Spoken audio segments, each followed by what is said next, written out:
انت عندك هنا اكسس اوف روتيشن. يعني ايه اكسس يا دكتور؟ يعني مفصله. هل المفصله بذمتك بتتحرك ولا لا؟ لا، المفصله ما بتتحركش. يبقى بالتالي لما اجي اعمل روتيشن انا اكني بثبت الناحيه اللي ناحيه الاكسس دي، بثبت الناحيه اللي ناحيه المفصله، ما باخدش عليها حركات خالص. يبقى بشوف الناحيه الثانيه راحت فين. انا بالتالي عندي اجز من ناحيه الشمال، اهو الاجز ناحيه الشمال، يبقى بالتالي الناحيه اللي هتتحرك هي ناحيه اليمين. يبقى اليمين راحت فين؟ انتيريور دايركشن. يبقى على طول كده يا دكتور 100% انا رايح فين؟ ما دام ليفت تو ليفت وانا رايح روتيشن ناحيه الليفت، الليفت ثابته، يبقى ده معناه الناحيه اليمين طلعت لقدام، يبقى نيوتيشن، يبقى يحصل نيوتيشن. السلام عليكم يا دكاتره، لعلكم بخير. النهارده ان شاء الله معانا شرح الراوند الخامس في راوند العظام او راوند الارسو، اللي هو يعني راوند بتاع الساكرو إلياك جوينت. تمام. ساكرو إلياك جوينت لما نيجي نتكلم عليه ككلينيكال يبقى احنا كده نبدا نتكلم على كل حاجه فيه، من بدايه الاناتومي لحد ما نبدا نتكلم على الحركات اللي بتتم كبايوميكانكس، لحد بعد كده ما ندخل في المشاكل اللي بتواجهنا فيه والتريتمنت بتاعها. يعني من الالف للياء هنعدي على الساكرو إلياك جوينت بكل تفاصيله. تمام. في البدايه كده بيقول لك البلفيك جيرتل اللي هو حزام الحوض، يعني بيقول لك اس كومبوزد اوف ساكرم والكوكسكس. كده كده احنا عارفين الساكرم والكوكسكس الاثنين تحت بعض وليهم اشكال محدده، لازم برضو يبقى ايه الاشكال دي في بالك على طول. وانت باصص كده على الساكرم هتلاقي ان الساكرم ده عباره عن قاعده من فوق، والقاعده دي هي الكبيره، ويعتبر الابكس او القمه بتاعته من تحت، يعني يعتبر اكنه عامل زي المثلث المقلوب. لو جينا بصينا عليه من هنا هتلاقي قاعده المثلث من فوق وراس المثلث ايه من تحت. تمام. وتحته على طول بتلاقي الساكرم، ويعتبر اللي صورة تحت الساكرم يعني هتلاقي الكوكسكس. وبالتالي الكوكسكس ده هتبص عليه هتلاقي والله ده فيه فقره اولانيه، فقره ثانيه، فقره ثالثه، وكمان فقره رابعه، كان طبعا ملتحمين زي ما كلنا عارفين. تمام. وبالتالي بيقول لك اند 3. مين هم الثري؟ قال لك الثري هيب بونز، اللي هم عباره عن مين الثري هيب بونز دول؟ قال لك الاليوم والاسكيوم والبيوبس. تمام. طيب حلو جدا. بيقول لك البونز اوف ادلت بلفس جوينت توجذر، بيبداوا يلتحموا مع بعض يكونوا لك 4 مفاصل او 4 جوينت بالنسبه للبلفس، اللي هم مين؟ قال لك الرايت والليفت ساكرو إلياك جوينت. انا عندي واحد ناحيه اليمين وواحد ناحيه الشمال، اللي هو يعني ما بين الساكرال تيوبروستي اللي هي الحته اللي من ايه من جوه في الساكرم. لما تيجي تبص من هنا ادي اهو في حته ناحيه الساكرم وحته ناحيه الايه الاليوم، فبالتالي لو جينا شفناها من هنا هي دي الحته اللي بنتكلم عليها. لو جيت بصيت عليها من اللاترال هي دي بقى ايه عباره عن الارتيكولار سيرفيس بتاعه الساكرم. تمام. وبتبدا طبعا تتصل بالبلفس زي ما كلنا شايفين ناحيه اليمين وناحيه الشمال. وبعد كده بيقول لك معاك بعد كده الساكروكوكسوجيوس جوينت. الساكروكوكسوجيوس ما بين الساكرم وما بين الكوكسكس. يبقى خلي بالك برضو نفس الموضوع، ان انت لما بتنتهي هنا دي الابكس او القمه بتاعه الساكرم بتكون من تحت، تيجي بعدها تتصل بيها البيز بتاعه الكوكسكس، وبالتالي بعد كده الابكس بتاعه الكوكسكس تبقى هي اللي من تحت خالص. تمام.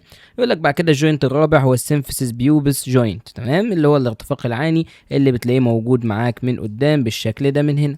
تمام اهو ما بين عظمتين البيوبس. حلو جدا. طيب بعد كده ادي الشكل اهو قدامك، ما فيهوش حاجه مهمه يعني، ولكن عايزين نبدا نتكلم على الكلام اللي من هنا.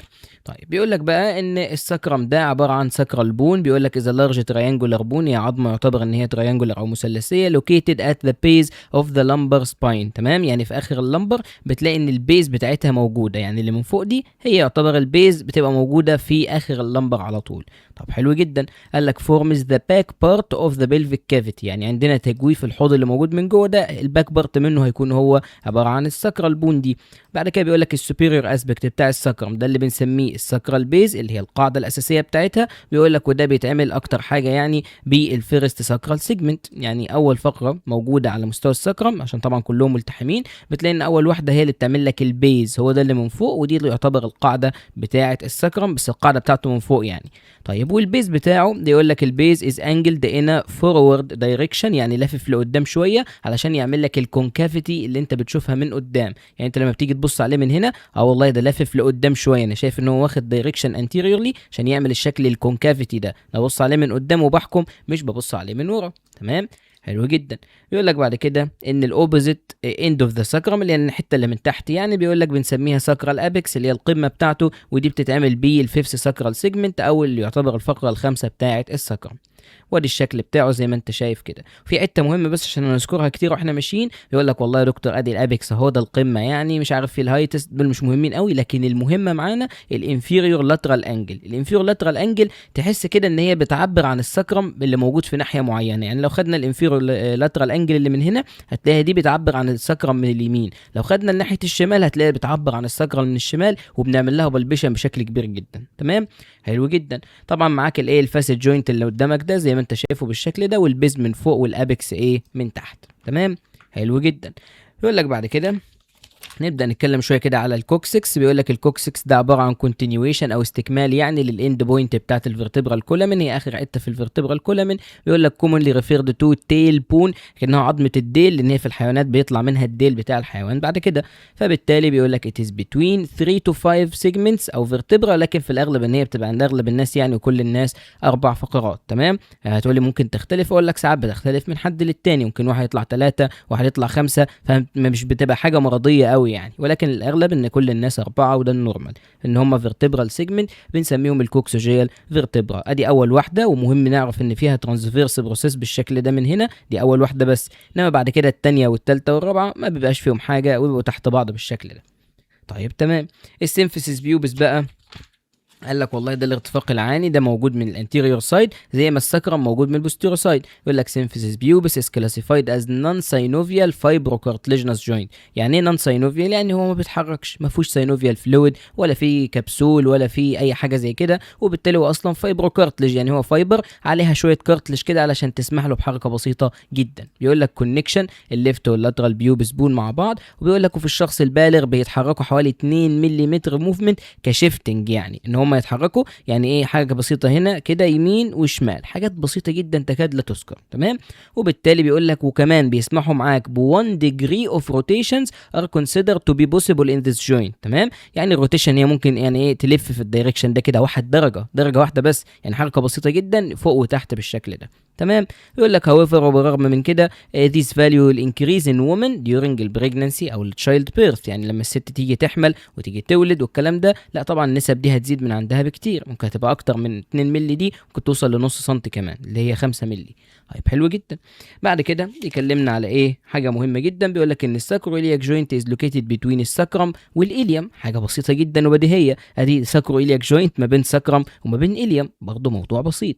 بيقول لك والله اس كلاسيفايد از ترو اللي هو ارثرويدال جوينت. يعني ايه ترو ساينوفيال ارثرويدال جوينت؟ يعني ده معناه ان هو ليه سطحين مختلفين عن بعض في التركيب ولكن هو ساينوفيال جوينت. يعني ده معناه ان هو في ايه يا دكتور؟ في الجوينت كبسول، وفي عندي ساينوفيال فلويد، وفي عندي ارتيكولار كارتلج، وفي عندي كمان ساينوفيال ممبرين. يبقى معنى كلمه ساينوفيال يبقى فيها كل الكومبوننت بتاع الساينوفيال جوينت، ولكن هو ارثرويدال جوينت زي ما هنشوف بعد شويه، فالسطحين بتوعه مختلفين. فبيقول لك ان هو ليه سطح يونيك، الناحيه اللي هي ناحيه الساكرويلياك جوينت بيقول لك ان هي بتبقى على الإلياك سايد اللي هي في ناحيه الإليوم، يعني الحته اللاترال كده من الساكرويلياك جوينت، بيقول لك ان فيها كارتلج از ميد اب مينلي بالفايبرو كارتلج. يعني ده معناه ان هو بيديله دعم وبيديله ايه يعني يعتبر كده مرونه في الحركه. ولكن بيقول لك وراز بينما ان الساكرال سايد الحته اللي ناحيه الساكرم اللي هي الحته بتاعت الساكرم نفسه، يعني بيقول لك دي عباره عن كارتلج كونسيست اوف هايلاين. ايه ده يعني بيتحرك؟ قال لك ده في حركه اكتر من ناحيه الساكرم يعني، فبالتالي الموضوع مش مهم قوي،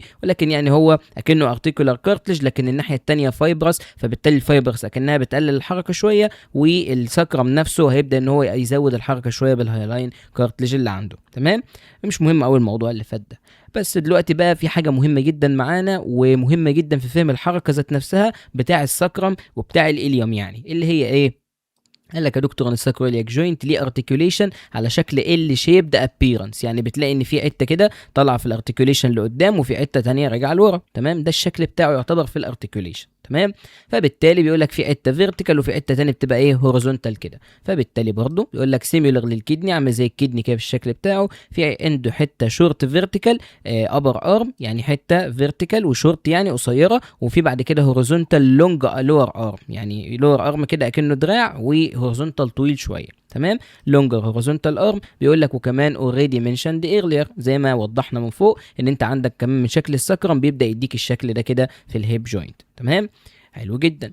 ايه هي الليجامنتات يا دكتور اللي موجوده معايا في الساكرويلياك جوينت؟ مهم جدا السلايد ده علشان هيربط لك كل حاجه وهنبني عليه كل حاجه يعتبر في الراوند ده، اللي هو ايه؟ قال لك عندي ساكرو تيوبراس ليجامنت، ومن اسمه كده مادام ساكرو يبقى طالع من السكرم، وتيوبراس يبقى رايح على طول للاسكيلتي بروستي. طب تعالى كده نشوفه يا دكتور. قال لك ساكرو تيوبراس ليجامنت اهو قدامك على طول، يبقى ده رايح منين لفين؟ قال لك ماسك من اول السكرم نازل معايا لحد الايسكيال تيبروستي اللي هي الحته بتاعه الاوريجن بتاعه السيمي والحاجات بتاعه البايسبس والحاجات اللي زي كده يعني. تمام. طيب حلو جدا، ده كده الساكرو تيوبراس ليجامنت. التاني ليجامنت معانا بعد كده يا دكتور قال لك ساكرو سباينس ليجامنت. يعني ايه ساكرو سباينس؟ قال لك ساكرو انت عرفتها طالعه من السكرم، انما سباينس دي يبقى ده معناه ان هو على السطح بتاع السباينس بروسيس بتاع كل الفقرات يعني بتاعه السكرم. بص كده عليه، قال لك ده كده خلصنا الساكرو تيوبراس، ده هنا الساكرو سباينس. يبقى ليه سمينا ساكرو سباينس؟ ان هو بيعدي على السباين بروسيس، سباينس بروسيس اهي واهي واهي واهي بتوع كل الحاجات اللي موجوده كساكرم سباينس بروسيس. تمام، ده كده ساكرو سباينس ليجامنت. طيب بعد كده معانا الانتروسيوس ليجامنت. انتروسيوس كده لو ما بين العظم يعني ده صغير جدا يكاد لا يلحظ. بص كده بيقول لك الانتروسيوس ليجامنت، بيقول لك ده بس موجود ما بين يعتبر كده الساكرم من اليمين والشمال، حاجات بسيطه جدا، هو اللي باللون الاخضر ده وده وده وده وده وده. تمام، حاجات صغيره واصلا ملهاش صوره واقعيه من كتر ما هي صغيره يعني. تمام، يبقى ده انتروسيوس ليجامنت، هو ما بين العظم نفسه. وبعد كده بيقول لك لونج دورزم ليجامنت، يا اما ليه اسم تاني اللي هو البوستيريور ساكرال ليجامنت، وده الاسم الاشهر هو بوستيريور ساكرال ليجامنت يعني. تمام، ده اللي هو ده موجود قدامك اهو، بوستيريور ساكرال ليجامنت او اللونج دورزال ليجامنت عادي يعني. انت ممكن تشوف ان هو ليجامنت طويل موجود في الدورزم، وممكن تشوف ان هو بوستيريور للساكرم، فخد انت الاسم الاسهل بوستيريور للساكرم. تمام، يبقى موجود بوستيريور للساكرم بالشكل ده، بيمنع من شكله كده ان الساكرم يرجع لورا. ده انت اكنك مربط الساكرم، بص بكام حبل، اكنه ب8 حبال، وبتقول له والله يا ساكرم ما انت راجع لورا، مش هترجع نهائي. تمام، ولكن في ليجامنتات تانية بتمنع الساكرم ان هو يطلع لقدام. بص كده ماسكاه من تحت بالشكل ده، فبالتالي لو جه هو حاول يطلع لقدام من فوق مش هيعرف عشان هم ماسكينه ايه من تحت. يبقى الساكرو تيوبراس يمنعوا الساكرم يطلع لقدام، اللي هي حركه الانتيريور نيوتيشن زي ما هنتكلم عليها بعد شويه. ولكن الليجامنتات بتاعه البوستيريور ساكرم او اللي هي بوستيريور ساكرو إلياك جوينت، دول كلهم بيمنعوا ان هو يرجع في البوستيريور نيوتيشن اللي هي الكاونتر نيوتيشن يعني. تمام. طيب بعد كده بيقول لك معايا يا دكتور حاجه اسمها الاليو لامبر ليجامنت، وده من اسمه ملوش دعوه بالساكرو إلياك، ده ماسك الاليوم باللامبر مش اكتر من كده يعني، حاجه للاستابيليتي وكده يعني مش اكتر. بص كده اليو لامبر ليجامنت ماسك اهو من اللامبر فيرتبري من الترانسفيرس بروسيس بتاعها حد ما يمسك فيه الاليوم، فملوش علاقه بالساكرو إلياك، ولكن بيديله استابيليتي علشان يعني بيثبت العظم اللي حواليه. تمام، يبقى بالتالي بيقول لك will also have stabilization influence، ليه تأثير في ان هو يدي لك stability او استقرار على مستوى الساكرو إلياك جوينت زي ما بيعمل على مستوى اللمبر سباين. تمام، ادي طبعا شكل الليجامنتات بس مش مهم قوي، احنا شفنا الصور بتاعتنا كانت افضل بكتير. تمام، اول حاجه يا دكتور بيقول لك الفانكشنز بتاعت الساكرو تيوبراس ليجامنت، اول واحد معانا يقول لك خلاص تعالى كده شوف الصوره بتاعته تاني. ساكرو تيوبراس ليجامنت هو موجود من تحت، الفانكشن بتاعه انه بيديني دعم للساكرم من البوستيريور دايركشن لتحت، ويمنع الحركات الانتيريور لو هي زادت زياده عن اللزوم. وبالتالي بيقول لك وبرضه هنشوف الساكروسباينس علشان يدولي ريزيستنس للانتيريور نودنج بتاع الساكرم اللي بنسميها النيوتيشن زي ما قلت لك. يبقى خلي بالك اللي قال لك الساكروسباينس كمان داخل معاه ان هو بيمنع الكلام ده معاه برضه. يبقى معايا كده الساكرو تيوبراس ليجامنت، ومعايا برضه ماسك فيه، وهم اتنين ماسكين جنب بعض. لو جينا بصينا عليهم كده حطينا الليجامنت مثلا بالشكل ده هتلاقيهم ماسكين جنب بعض بالظبط اهو، ده من هنا وده من هنا، فيعتبر ماسكين زي بعض وجنب بعض، ويمنعوا ان الساكرم يتحرك في انتيريور نودنج او ان هو يتحرك لقدام يعني زي ما انت شايف بالشكل ده، يمنعوه يتحرك لقدام لان هم ماسكينه ايه من القاعده بتاعته او سوري من الابكس بتاعه كمان من تحت. بيقول لك بعد كده also prevent البوستيريور روتيشن بتاعت الانومينيت بون with respective to the sacrum. الحته دي بقى ما ينفعش نسيبها ولازم نقف عليها شويه. ليه بقى؟ لان انت عندك بكل بساطه لازم تبقى فاهم ان السكرم ده لما بيتحرك في ناحيه بتلاقي الانومينيت بون اللي هما الاثنين اليم دول بيتحركوا في عكس الناحيه. طب تاني بمعنى مختلف او تطبيق يعني للكلام ده، يبقى انا لو جبت دلوقتي مسكت السكرم ده وعملت له انتيريور نيوتيشن، يعني الحته اللي فيه من قدام تلف او من فوق يعني تلف لقدام، والحته اللي من ورا تلف ايه من تحت كده، من الحته اللي من تحت يعني تلف لورا. الدايركشن ده اسمه نيوتيشن، ان انا بلف السكرم لقدام. يبقى مسكته من تحت لفته لورا ومن فوق لفته لقدام. ايه اللي يحصل معايا في الانومينيت بون العظمه دي ودي؟ قال لك هيرجعوا عكس السكرم بالظبط، هيعملوا بوستيريور روتيشن كده، ودي برضه هتعمل ايه بوستيريور روتيشن. يبقى بالتالي هم خلف خلاف، هو نائر ونقير على طول بالشكل ده. طب لو جيت مسكت السكرم عملت له كاونتر نيوتيشن وخليت الحته اللي من فوق فيه تتحرك لورا، الحته اللي من تحت تخش لجوه، يبقى هلاقي العكس بالظبط بيحصل من هنا. هلاقي ان ده بيعمل لي انتيريور روتيشن ودي برضه هتعمل لي انتيريور روتيشن. يبقى الحركه اللي بيعملها السكرم بتتعكس في الانومينيت بون على طول، ده اساس. ده اساس وقاعده رئيسيه. تمام. فبالتالي قال لك بدل انا هنا الليجامنتات دي ساكروتيوبرس وساكروسباينس بيمنعوا لي الانتيريور نيوتيشن او النيوتيشن بتاعه السكرم، بيمنعوا انه يطلع لقدام، يبقى برضه بيمنعوا ان الانومينيت بون يتحركوا لورا، يمنعوا البوستيريور روتيشن بتاع الانومينيت بون. تمام. قال لك والله يا دكتور في عندي 4 عضلات ماسكين دايركت مباشره كده بالساكرو تيوبراس ليجامنت. طب مين هم العضلات دول؟ قال لك ده العضلات دي بدام هي موجوده هنا يبقى ده معناه ان هي العضلات اللي بتتحكم في الساكرو إلياك جوينت من الاخر يعني. يبقى لو العضلات دي فيها مشكله شده زياده عن اللزوم يبقى في هايبو موبيليتي، لو العضلات دي بايظه سايبه خالص ممكن برضو تعمل لك هايبو موبيليتي. ده الاغلبيه اللي بتحصل في الساكرو إلياك يعني، ما بيبقاش في هايبر موبيليتي وده الاغلب بتاعه. وبعد كده بيقول لك يا دكتور ويل كونتريبيوت طبعا للاوفرول ستابيليتي بتاعت الساكرو إلياك جوينت، وهي اللي بتدي له الموبيليتي السليمه بتاعته، اللي هم مين؟ قال لك بايسبس فيمورس، جلوتياس ماكسيمس، مالتيفيدس، بايرفورمس. تمام. طب تعال نشوف العضلات دي. قال لك ادي يا دكتور اهو اول حاجه معانا هتلاقي معاك مين؟ البايسبس فيمورس اللي هي اللونج هيد بتاعتها. قال لك يعني بتلاقيها ايه يعتبر يعني في برنامج اناتومي مش واضحه قوي، ولكن في الحقيقه بتلاقيها ماسكه على طول في الساكروتيوبراس ليجامنت من هنا، دي ماسكه في الانفيريور.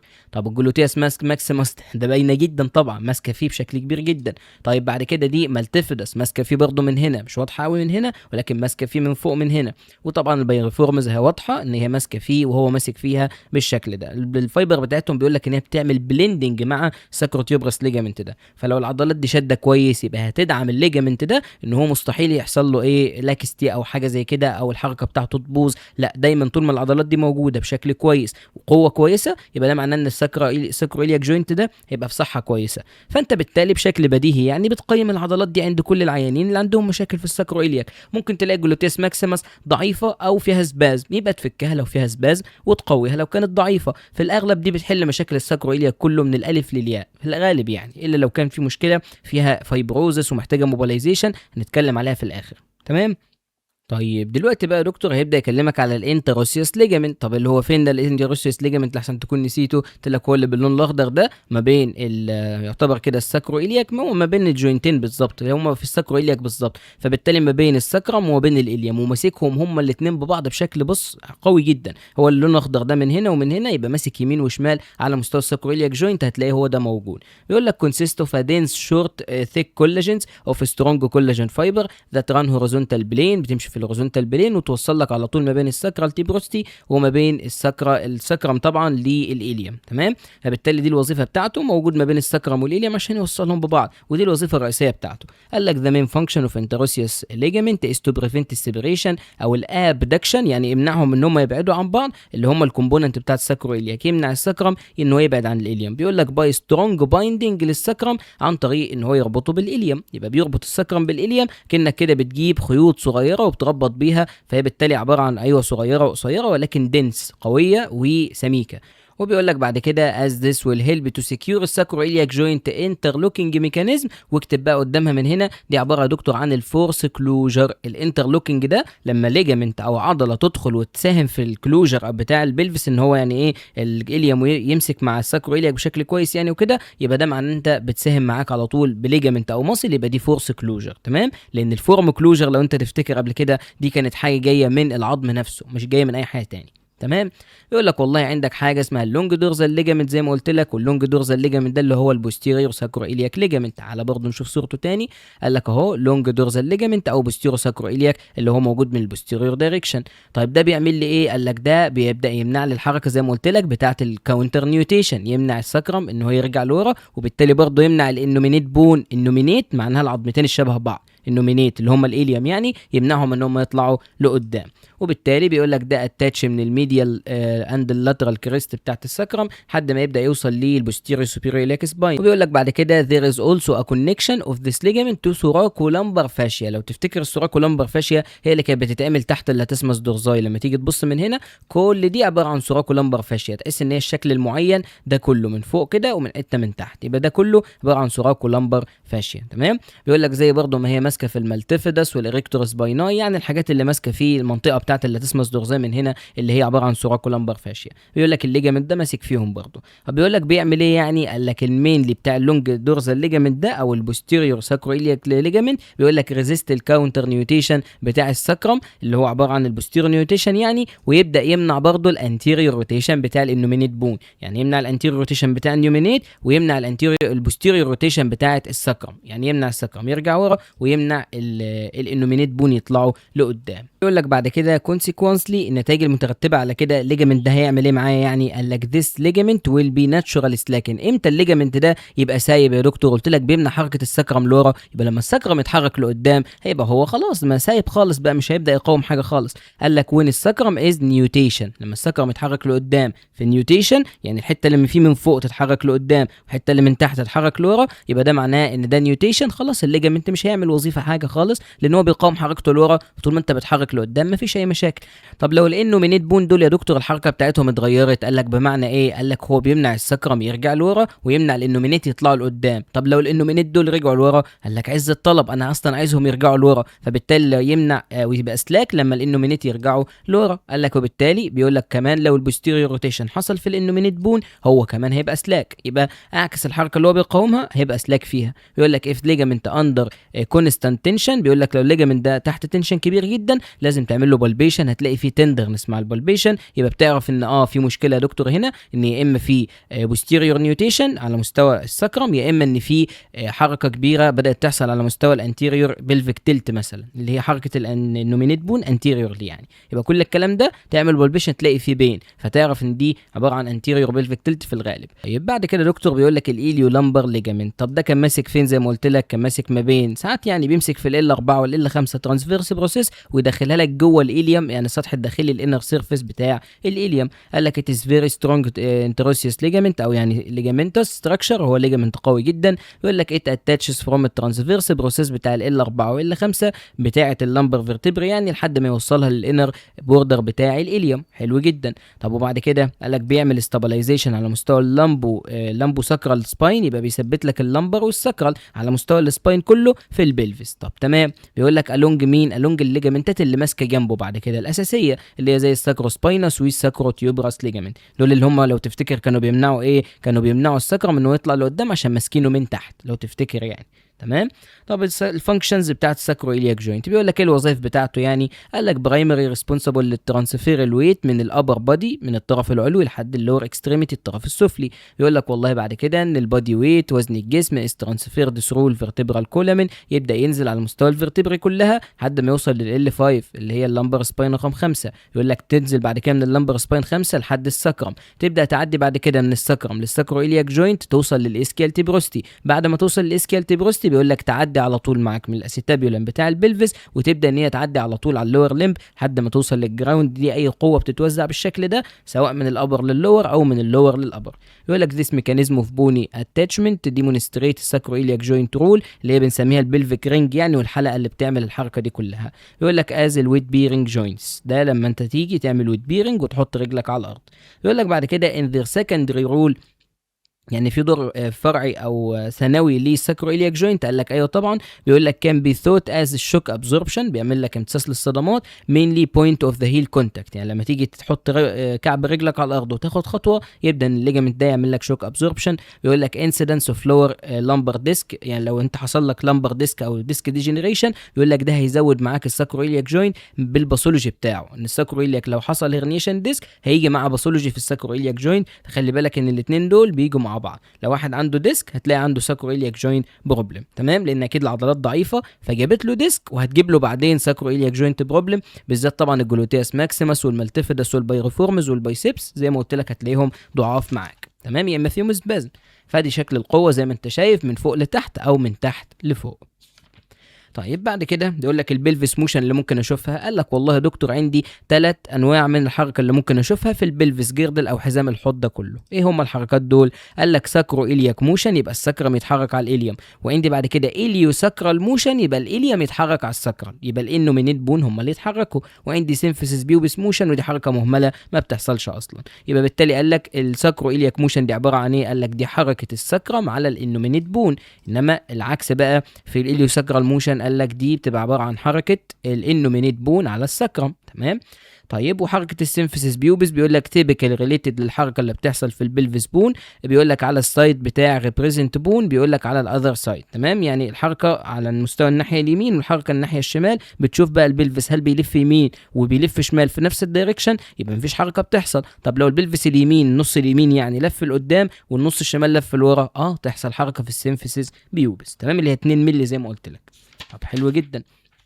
لنا بعد كده يبقى الساكرو إلياك موشن اللي نبدا نتكلم فيها في الاول. في منها نوعين، قال لك والله في منها انتيريور او فورورد موشن اللي هي عباره عن النيوتيشن. تمام. في منها النوع الثاني اللي هو البوستيريور او الباكورد موشن اللي هي الكاونتر نيوتيشن. طيب تعالى قبل ما نبدا فيهم نشوف الكلام اللي في الاول. يقول لك ان الساكرو إلياك موشن عباره عن حركه السكرم على الانومينيت بون، بيقول لك ودي بتحصل في نوعين، هما النوعين اللي قدامنا. يبقى قال لك دي عباره عن thick of this sacral flexion، يعني اكنها كده ممكن اسميها ان انا لو جيت سميتها اسم معين ممكن يسميها ساكرال فليكشن. يعني لو جيت الدكتور قال لك ايه الساكرال فليكشن، قول له يا دكتور دي عباره عن النيوتيشن، انتيريور موفمنت، الحته اللي من فوق تتحرك لقدام والحته اللي من تحت تتحرك لورا. تمام. طيب والبوستيريور او الباكورد موشن دي كاونتر نيوتيشن، ممكن نسميها ساكرال اكستنشن. تمام. طيب بعد كده قال لك البايلاترال موفمنت بتاع الساكرم لما تحصل في الفورورد فليكشن او الفورورد اكستنشن اللي هي الفورورد او الباكورد بيندنج بتاع الترنك، هتحصل بايلاترال. تحصل بايلاترال فين؟ ده اللي هنشوفه، ولكن هما الاثنين بيتحركوا مش واحده بس. قال لك بعد كده اون اذر هاند في يونيلاترال موشن عادي جدا على مستوى الساكرم، وهناخدها عباره عن ساكرال روتيشن. يعني ايه ساكرال روتيشن؟ عشان بس عايزك تفهمها من دلوقتي. ساكرال روتيشن يعني الساكرم هيلف في ناحيه معينه، يا اما ناحيه اليمين يا اما ناحيه الشمال. طب هو لو لف ناحيه اليمين يا دكتور يبقى ايه اللي بيحصل؟ قال لك ساكرم لف ناحيه اليمين، يبقى ده معناه ان هو عمل الدايركشن ده بتاع اللفه، يبقى هو بيلف كده، الحته دي مثلا تلف بالشكل ده والحته دي تلف بالشكل ده، ده اسمه بيلف ناحيه اليمين يعني. يبقى ايه اللي بيحصل؟ قال لك ده معناه في الدايركشن العام بتاع الحركه هلاقي ان الساكرم من هنا رجع لورا والساكرم من هنا طلع لقدام، دي معناها اللفه بتاعته. ولو بيلف بالعكس يعني جينا شفنا ان هو والله لا يا دكتور ده بدل ما هو بيلف ناحيه اليمين لا ده بيلف ناحيه الشمال بالشكل ده، يبقى انا من قدام لفته شمال، يبقى هلاقي الحته دي بترجع لورا والحته دي تطلع لقدام، بمعنى ان الحته دي عملت نيوتيشن، الحته دي عملت كاونتر نيوتيشن، بمعنى برضو تاني دي عملت فليكشن ودي عملت اكستنشن. تمام. هنيجي طبعا نعدي على الموضوع ده بالتفصيل دلوقتي، بس ده في اليونيلاترال بعدين شويه. وبالتالي بيقول لك هيبقى في فليكشن واكستنشن على مستوى الهيب جوينت او اللور اكستريميتي، واللور اكستريميتي هي اللي بتعمل لك اليونيلاترال موشن في الساكرم. يعني انت بتاخد خطوه برجل واحده مش برجلك الاثنين، لكن لما تيجي تميل بجسمك كله لقدام او لورا لا الاثنين بيتحركوا عادي. بيقول لك such as when initiate الووكينج بتاع الجيت سايكل، لا دي تعمل لك يونيلاترال موشن. تمام. طيب ادي الشكل اللي قدامك اهو. بيقول لك هنا الساكرال موشن عباره عن نيوتيشن والاليوم موفمنت عباره عن بوستيريور روتيشن. يبقى الساكرم هنا لما يجي يقوم لافف كده لقدام يا دكتور، يبقى ده معناه الحته اللي في الساكرم هتيجي تنزل لقدام، ويعني اكنها تتحرك لقدام وتنزل لتحت، والحته اللي فيه من ورا كانها بتطلع لورا وبتطلع لفوق وترجع لورا يعني مع بعض. طيب ولو عكسنا قال لك والله كاونتر نيوتيشن، يبقى ده معناه ان الساكرم بيتحرك بالشكل ده كده لورا، الحته اللي فيه من فوق بترجع لورا، الحته اللي فيه من تحت بتطلع لقدام. قال لك يبقى ايه؟ الاليوم يتحرك عكسه، مش هو ده بيلف في posterior direction، الاليوم يتحرك anterior direction. تمام. حلو جدا. تعال نبدا بالنيوتيشن. اول حركه موجوده معانا قال لك خلي بالك السهم اللي معاك ده هو بيعبر عن الجلايد موفمنت بتاعه الساكرو إلياك جوينت. يبقى قال لك هو اكيد طبعا بيعمل رول وبيعمل جلايد، الرول بتاعته بتبقى في نفس اتجاه حركته طبيعي جدا، اي كونفكس او اي كونكيف بيبقى كده، بيبقى فيه رول وجلايد. قال لك باعتبار ان هنا مفيش كونفكس وكونكيف، ده حركه يعتبر كمفصل الريجولار ولكن هنعتبرها كونفكس وكونكيف. قال لك الرول هيبقى في الدايركشن اللي انت رايح له، لو عملت نيوتيشن مثلا يبقى ده معناها هتعمل رولينج انتيريور وهتعمل جلايدنج بوستيريور، دي الحركه الاساسيه معانا. ولو هتعمل كاونتر نيوتيشن يبقى هتعمل رولينج بوستيريور وهتعمل جلايدنج انتيريور، دي الحركات اللي نبدا نتكلم فيها دلوقتي. وبالتالي قال لك يا دكتور ان النيوتيشن دي عباره عن مسمى بنستخدمه بمعنى النودنج ان يتحرك لقدام يعني. يقول لك والموشن دي بتبقى عباره عن الساكرال بيز، يعني القاعده بتاعت الساكرم اللي هي موجوده من فوق من هنا، بيقول لك توب بارت يعني القمه بتاعت الساكرم اللي هي من فوق خالص، الحته اللي من فوق بالمعنى ده بيقول لك is directed anteriorly and inferiorly. تاني يبقى ده معناه ان انا الحته اللي من فوق دي تتحرك معايا لقدام anterior وكمان تتحرك لتحت inferior، يعني كده تتحرك كده inferior لتحت، يبقى قدام وتحت مع بعض، يبقى يطلع لك سهم كده ان انت رايح في الدايركشن ده اللي هو الانتيريور نيوتيشن. ادي السهم قدامك اهو بالشكل بتاعه ده. تمام. طيب بيقول لك والعكس بقى، وايل الساكرال ابيكس اللي هي القمه بتاعته اللي بتبقى من تحت الحته دي، بيقول لك بتتحرك فين معايا؟ بيقول لك البوتوم او القاع بتاعه من تحت خالص، بيقول لك اللي هو عند حته الكوكسكس يعني، بيقول لك موف بوستيريور وسوبيريور، هي الحته اللي من ورا دي تبدا ان هي تتحرك بوستيريور وكمان تتحرك ايه سوبيريور بالشكل اللي قدامك ده. يبقى من قدام اتحرك لقدام وتحت، ومن ورا اتحرك لورا ولفوق. تمام، يبقى الدايركشن بتاع لورا هيبقى كده بالشكل ده، اللي هو عباره عن يكمل النيوتيشن بتاعه لما يجي بالشكل ده كده. تمام، حلو جدا يا دكتور. قال لك ده كله ريلاتيفلي للنومينيت بون، احنا بنعتبر كده ان النومينيت دي مش موجوده، لكن ده مش بيحصل في الواقع، هنعرف كده بعد شويه، ولكن يعني بنفهم الحركه بس بتاعت السكرم وحده كنيوتيشن يعني. تمام. طيب الكاونتر نيوتيشن العكس بقى، بيقول لك ايه اللي بيحصل فيها؟ بيقول لك في الكاونتر نيوتيشن الساكرال بيز اللي هي الحته اللي من فوق زي ما قلنا، بيقول لك بتتحرك لورا ولفوق اهو، لورا كده بوستيريورلي، وكمان تتحرك لفوق سوبيريورلي، ده الحته اللي من فوق. بيقول لك بينما ان الساكرال ابيكس او الحته اللي ناحيه الكوكسكس بيقول لك بتتحرك لقدام ولتحت. تمام، لقدام ولتحت اهو، علشان ابدا ان انا اتحرك بالشكل اللي قدامك ده. يبقى اللي من فوق تتحرك فوق ورا، واللي من تحت تتحرك قدام وتحت. تمام، ده عباره عن كاونتر نيوتيشن عشان الف السكرم كله لورا بالشكل ده. يبقى اكيد برضو هنعرف بعدين انه مينيت بون تطلع لقدام، موضوع بديهي ولكن هنجيله بعد شويه قدام. ده كله بالنسبه للانومينيت بون اكنها ثابته وما بتتحركش ومش موجوده، اكنها اباجوره. تمام تمام. يقول لك بعد كده دكتور during this type of motion، يعني وانت بتعمل الحركه دي او النوع ده من الحركه كاونتر نيوتيشن، يقول لك لازم تلاحظ معاك ان هي ممكن نسميها posterior نيوتيشن عادي جدا، كاونتر نيوتيشن posterior نيوتيشن. يقول لك السكرم consider to glide anteriorly، بيقول لك اهو السكرم بدام هو هيعمل posterior نيوتيشن لازم يعمل glide anterior، لان ده يعتبر الرول بتاعه ودي هتبقى الجلايد بتاعه. ونفس الموضوع اللي كان بيحصل من هنا، بدام كنا عاملين anterior نيوتيشن او anterior رول يعني، يبقى لازم يبقى فيه posterior glide. تمام، وبالتالي بدل انا هنا كاونتر نيوتيشن يبقى لازم اعمل ايه؟ اتحركت لورا اعمل انتيريور جلايد. قال لك الونج طبعا السوبيريور اب بتاع الشورت ارم والال شيب عامه، اللي هو انت طالع من الحته بتاعت ال شيب، الحته بتاعت الترانسفيرس من هنا، وبعدين تطلع الحته بتاعت الفيرتيكال من هنا. تمام، حلو جدا. طب اعكس لي يا دكتور الحركه. قال لك اليو ساكرال موشن دي عباره عن ايه؟ قال لك الاليو ساكرال موفمنت بتبدا ان هي تدل معايا على حركه الانومينيت بون بالنسبه للسكرم، اكن السكرم بقى هو اللي مش موجود، ونبدا ندرس الانومينيت بون بحركتهم بالكامل، بايلاترال وكمان بعد كده ناخدها يوني لاترال. تمام. طيب بايلاترال تمشي ازاي؟ قال لك والله يا دكتور ممكن تبقى انتيريور روتيشن او تبقى بوستيريور روتيشن على حسب حركه السكرم على فكره كانت فين، وبالتالي اخد حركه الانومينيت دول عليها. تمام، بيقول لك وبالتالي يا اما انتيريور روتيشن يا اما بوستيريور روتيشن على مستوى الانومينيت بون. طيب حلو جدا. يقول لك يبقى بالتالي ممكن تحصل في فورورد او باكورد بيندنج للترنك، وممكن تحصل يونيلاترال وانا باخد الجيت سايكل. نفس الموضوع انتيريور اند بوستيريور روتيشن في الانومينيت بون، بيقول لك بتحصل في الفليكشن او الاكستنشن بتاع الهيب جوين. يبقى انا باخد بقى الجيت سايكل بتاعي باللور لمب، بيقول لك اكزامبل في الجيت سايكل وانت بتاخد ايه؟ يونيلاترال ساكرال موشن، يبقى بيحصل ساكرال موشن لازم برضو يحصل ايه؟ الانومينيت موشن. تمام. بيبقى بيقول لك يا دكتور اول حاجه معانا anterior innumination motion، يعني هي بتتحرك لقدام بكل اختصار يعني، وفي الغالب يعني الحركه دي برضه مش في الغالب، ده في الاساس يعتبر ان بيحصل لك برضه ايه؟ ساكرال كاونتر نيوتيشن، علشان دي تتحرك لقدام يبقى لازم الساكرم يكون اتحرك لورا. ولكن خلينا ندرس بس الانومينيت وحدها. قال لك وين الهيب او اللور لمب يعني ار اكستندد، لما تيجي تعمل اكستنشن في اللور لمب، فانت طبعا عارف ان انت عندك ريكتس فيمورس ماسكه في الحته دي من هنا في البوستيريور انفيريور الياك سباين، فبالتالي بتتسحب لتحت على طول، فلازم طبعا البلفس يتحرك لتحت. يبقى بالتالي لما تعمل اكستنشن في اللور لمب اللي هي في الهيب جوينت يعني، يقول لك الانومينيت بتبدا تلف معاك انتيريورلي، تبدا تلف في الدايركشن ده علشان تنزل لتحت يعني. يقول لك this motion if innominate bone دي عباره عن ريمينستكس، يعني بتبدا ان هي تفكرك بالكاونتر نيوتيشن بتاع السكرم، ان لما السكرم يتحرك في كاونتر نيوتيشن اكنك برضو عملت انتيريور روتيشن على مستوى الانومينيت. تمام.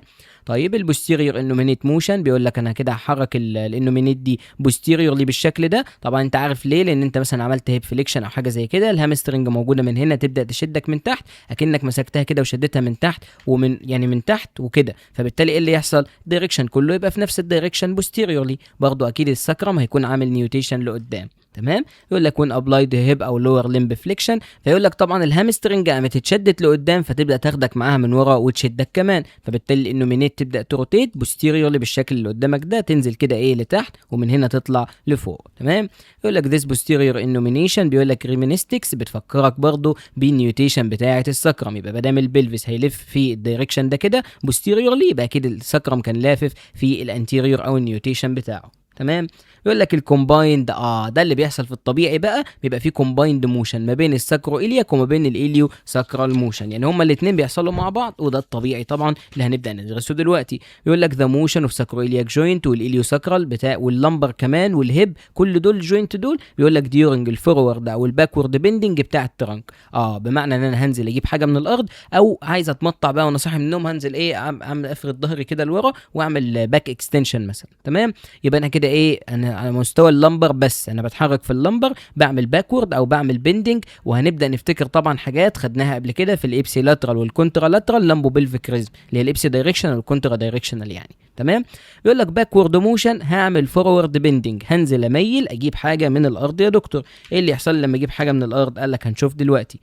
قال لك طبعا انا عايز اعمل ماكسمايز للموشن، هيبقى هعمل ايه؟ هنعمل كونترا دايركشنال لامبو بلفيك ريزم. واحد يقول لي يعني ايه كونترا دايركشنال ويعني ايه لامبو بلفيك ريزم اصلا؟ هقول لك بكل بساطه، اللمبر الحته دي كلها وكمان البلفس، حركه البلفس دي بيبقوا متصلين مع بعض. قال لك يعني انت لما بتيجي تعمل لمبر فليكشن بتميل اللمبر لقدام، محتاج ان انت تشوف هل بالحركه دي انت محتاج تعمل لها ستابيليتي ولا محتاج تزود الرينج اوف موشن فيها. قال لك لو عايزين نزود الرينج اوف موشن يبقى خلاص بدل اللمبر حصل له فليكشن اعمل لي برضه فليكشن في البلفس اللي هي انتيرو بلفيك تلت، ده هيديني رينج اوف موشن اكتر وهقدر ان انا اعمل ريتشنج اكتر واوصل مثلا لو انا هعمل فليكشن اوصل لحاجات تحت اكتر. تمام. طب لو انا عايز استابيليتي قال لك لا، ما دام عملت لمبر فليكشن يبقى اعمل لي بوستيريور روتيشن في البلفس، يبقى اعكس لي حركه البلفس عشان تديني استابيليتي. ما عشان كده لما تيجي تميل انت تميله بسيطه لقدام، لا ده انت محتاج تميله بسيطه يبقى انا ثبتك كبلفس او مراجع لورا. تمام. يبقى دي اسمها كونترا دايركشنال لامبو بلفيك ريزم ما دام ان هم عكس الدايركشن.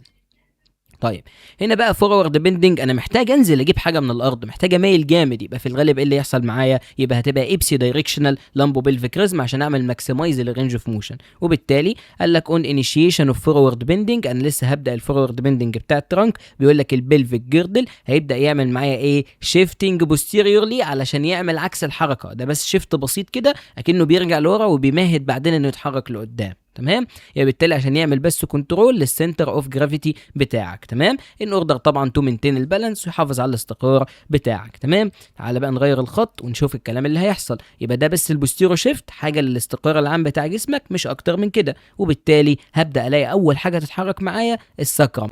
وبعد كده دكتور يقول لك الساكرم هيبدا الحركه بتاعته، بيقول لك the sacrum will be positioned in a nutation and will be stay، بيقول لك throughout الفول رينج اوف موشن، يعني طول الرينج اوف موشن الساكرم ده هيفضل عامل النيوتيشن بتاعته. ليه؟ لانه عايز يعمل ماكسمايز للموشن، عايز اعمل فورورد بند، فبالتالي الساكرم اتحرك لقدام. طب والليفت والرايت انومينيت بون يا دكتور هيعملوا ايه في الروتيشن بتاعهم؟ قال لك روتيت سيمتريكالي، يعني بيعملوا روتيشن مع بعض في نفس الدرجه الحركيه وفي نفس الايه الرينج الحركي. بيقول لك طبعا على مستوى الفيمر هيبدا ان هم يعملوا الروتيشن بتاعهم، يعني بلفيسون فيمر روتيشن بيقول لك في انتيريور دايركشن يا دكتور اللي هو الانتيريور بلفيك تلت. يبقى انا كده عملت ايه يا دكتور؟ انا كده جبت ال زي ما انت شفت كده في البدايه، جبت السكرم عملت له نيوتيشن، وجبت الانومينيت بون حركتهم في نفس الدايركشن بتاع السكرم. يبقى انا كده بعمل ايه؟ ماكسمايز للموشن، ودي عباره عن ابسي دايركشنال لامبو بلفيك ريزم، انا بعمل ماكس للرينج اوف موشن، بوصل لاقصى مستوى.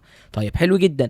ايه التبعيات بتاعت الحركه دي لما تحصل؟ ان انا احرك الانومينيت بون لقدام مع السكرم. قال لك يعني عامه بدل الانومينيت بون اتحركوا لقدام يبقى ده معناه ان انا عندي من ورا حاجه اسمها بوستيريور سوبيريور الياك سباين اللي هي موجوده من هنا دي. بص كده معايا عليها، قال لك ادي يا دكتور اهو من هنا بجيب الساكرو إلياك جوينت، او مش ساكرو إلياك، بجيب البلفس من هنا وببص من هنا ايه دي اسمها بوستيريور سوبيريور إلياك سباين. الحته دي لما انا الف البلفس لقدام ايه اللي يحصل؟ قال لك البلفس ما دام لفيته انتيريور او عملت انتيريور بلفيك تلت يبقى الحته دي تطلع لقدام تنزل لتحت يعني، والحته اللي من ورا تطلع لفوق وتلف لقدام طبعا. فبالتالي يبقى ده معناه ان البوستيريور سوبيريور إلياك سباين ايه اللي يحصل له يا دكتور؟ هيطلع لفوق على طول، ده اساس معايا. يبقى بالتالي وانا بعمل بالبيشن هلاحظ ان البوستيريور posterior superior iliac spine will move symmetrically in a cephalic direction، يعني superior هيبدا يطلع لفوق. ودي مهم جدا معانا عشان واحنا بنقيم العيان. انت بتقيم العيان ازاي اصلا؟ ما انت بتحط ايدك على البوستيريور سوبيريور iliac spine وتشوفه بيتحرك مظبوط، يبقى ده معناه ان الساكرو إلياك جوينت بيتحرك مظبوط، معناه ان الساكرم عمل النيوتيشن،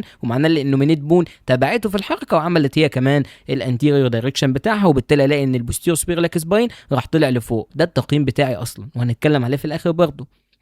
يقول لك وبالتالي اللمبر سباين اللي 5 هتكون عملت فليكشن على مستوى السكرم، يبقى كله بيعمل فليكشن عشان يديني ماكسمايز للموشن زي ما قلنا بتاع الفورورد بيندنج. تمام، طولنا فيها ولكن دي اساس الفهم لكل حاجه قدام. لو ما فهمتهاش حاول بس ترجع تفهمها تاني، السلايد ده كله تفهمه كله وبعدين ترجع تكمل معانا عشان كل اللي هنقوله دلوقتي مبني على اللي فات. يقول لك يا دكتور as the trunk continue flexion او الفليكشن continues، هنبدا ان احنا نكمل الفليكشن زياده عن اللزوم، لا احنا وصلنا لمستوى عالي جدا.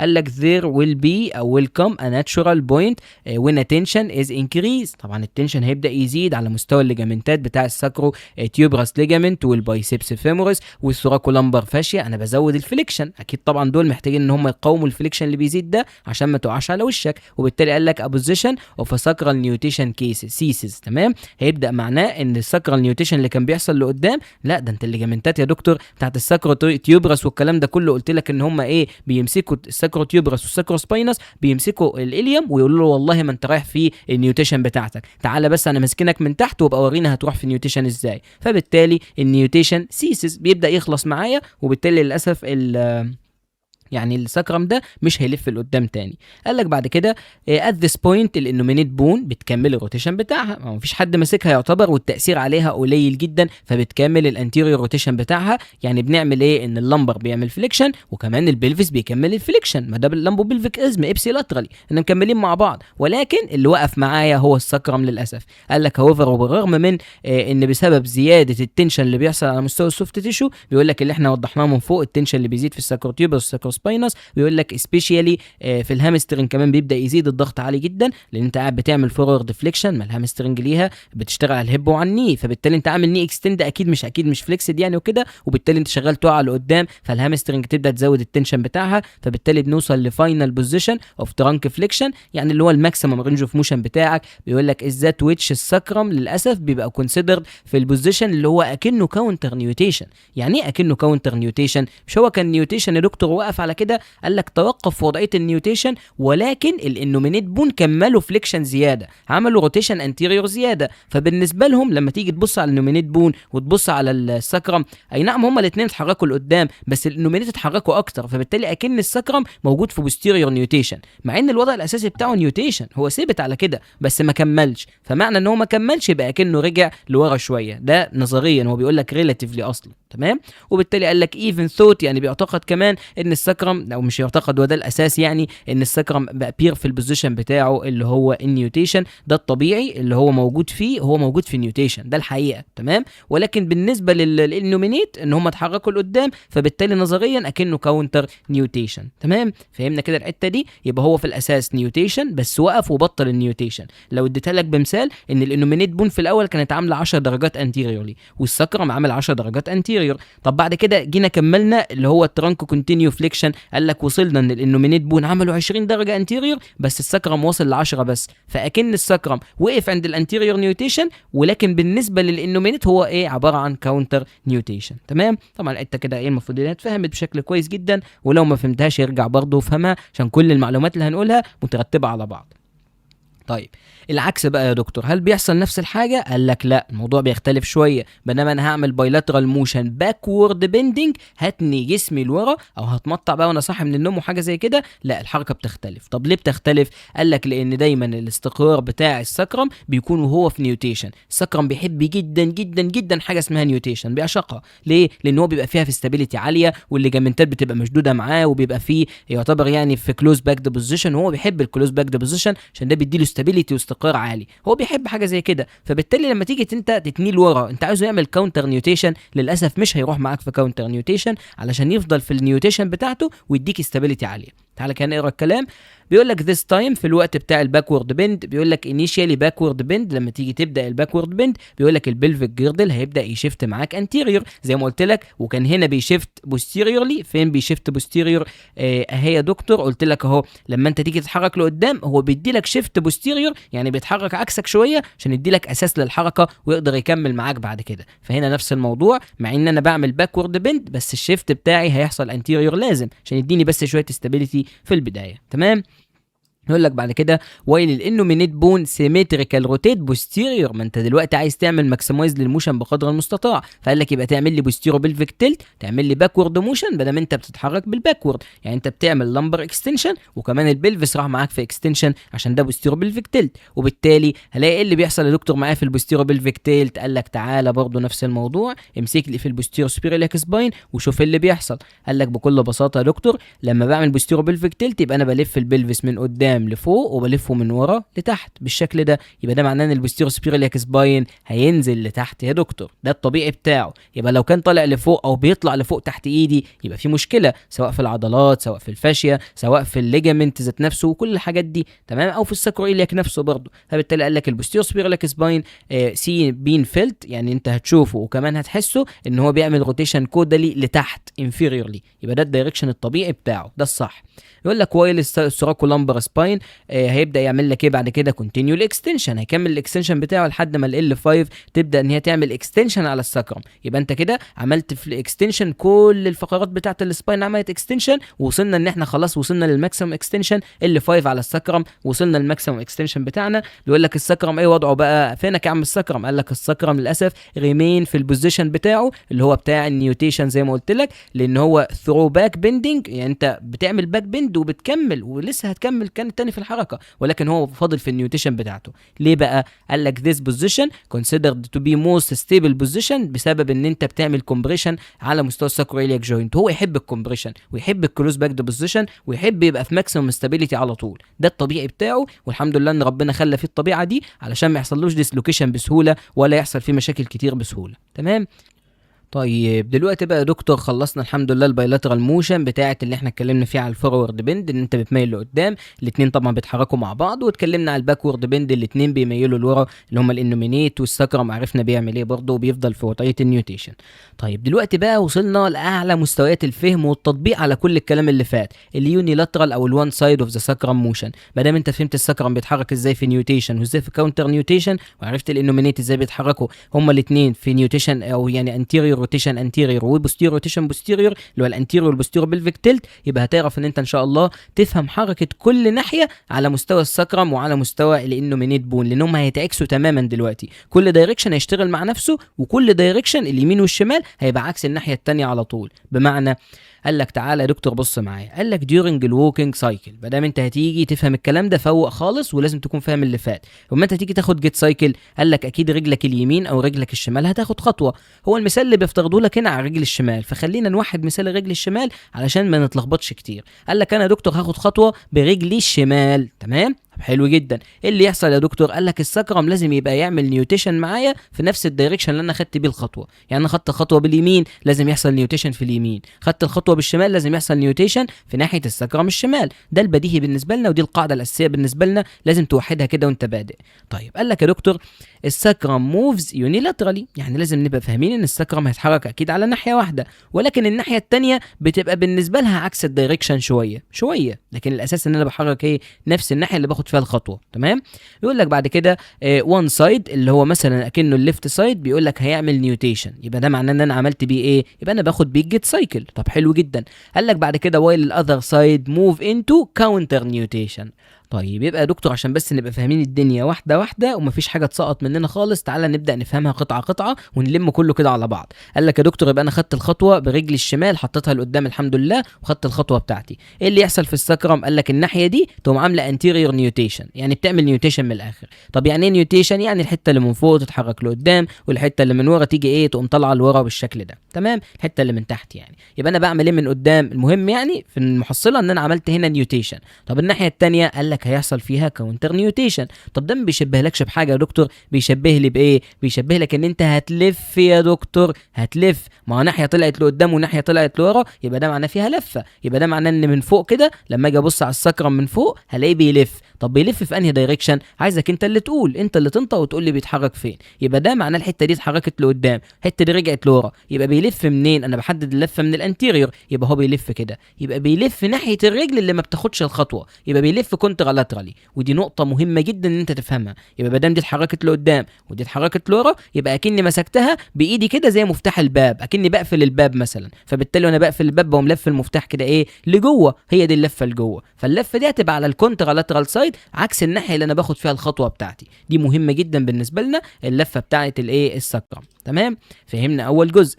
وبالتالي يا دكتور بيقول لك ايه من هنا؟ بيقول لك this will induce الساكرال روتيشن، يبقى بيحصل لي ساكرال روتيشن بنفس الدايركشن اللي انا وضحته لك اللي هو عباره عن كونترالاترالي. تمام، طب حلو جدا. قال لك بعد كده ايه كمان؟ قال لك that rotation is coupled with contralateral side bend. ايه معنى الكلام ده؟ قال لك يعني في سايد بند هيحصل عكس الروتيشن. مش انا عملت الروتيشن على الكونترالاترال، يبقى ده معناه ان السايد بند هيحصل على نفس الناحيه. ولكن الصياغه من هنا تحس ان هي مش مفهومه قوي، ولكن هو قصده في الصياغه ان هو بيقول لك ما دام الروتيشن حصل ناحيه اليمين، يبقى السايد بند هيحصل كونترالاترال لليمين اللي كان فيه الروتيشن. يبقى ده معناه ان السايد بند هيحصل ناحيه الشمال، اللي هي مين ناحيه الشمال؟ اللي هي نفس الناحيه اللي انت بتاخد بيها الخطوه. فدي كل الفكره في الموضوع، ان احنا عملنا رايت روتيشن. تعالى بس نرجع شويه كده نوضح نوسط الدنيا كده. احنا عملنا دكتور، عملنا رايت روتيشن زي ما انت شايف كده، وبعدين هنعمل ايه؟ هنقوم ماسكين السكرم ده نقوم عاملين له سايد بند، كأنه هيلف بالشكل ده كمان، بس على انهي ناحيه؟ يلف معايا سايد بند على الناحيه الاساسيه اللي انا باخد فيها الجيت بتاعتي. يبقى تاني يا دكتور المره الثالثه عشان بس ما حدش يكون اتلخبط فيها، احنا بنعمل روتيشن على مستوى الكونترالاترال سايد اللي انا باخد بها الخطوه، وبعد كده بعمل سايد بند على نفس الناحيه اللي انا باخد فيها ايه الخطوه. والسايد بند ده هيبقى ازاي؟ ان الحته اللي من فوق هتتحرك كده، والحته اللي من تحت هتتحرك هناك، يبقى ده اسمه سايد بند شمال. تمام، لان انا باخد على الحته اللي ايه، بدل ما سايد بند احكم على الحركه اللي حصلت من فوق.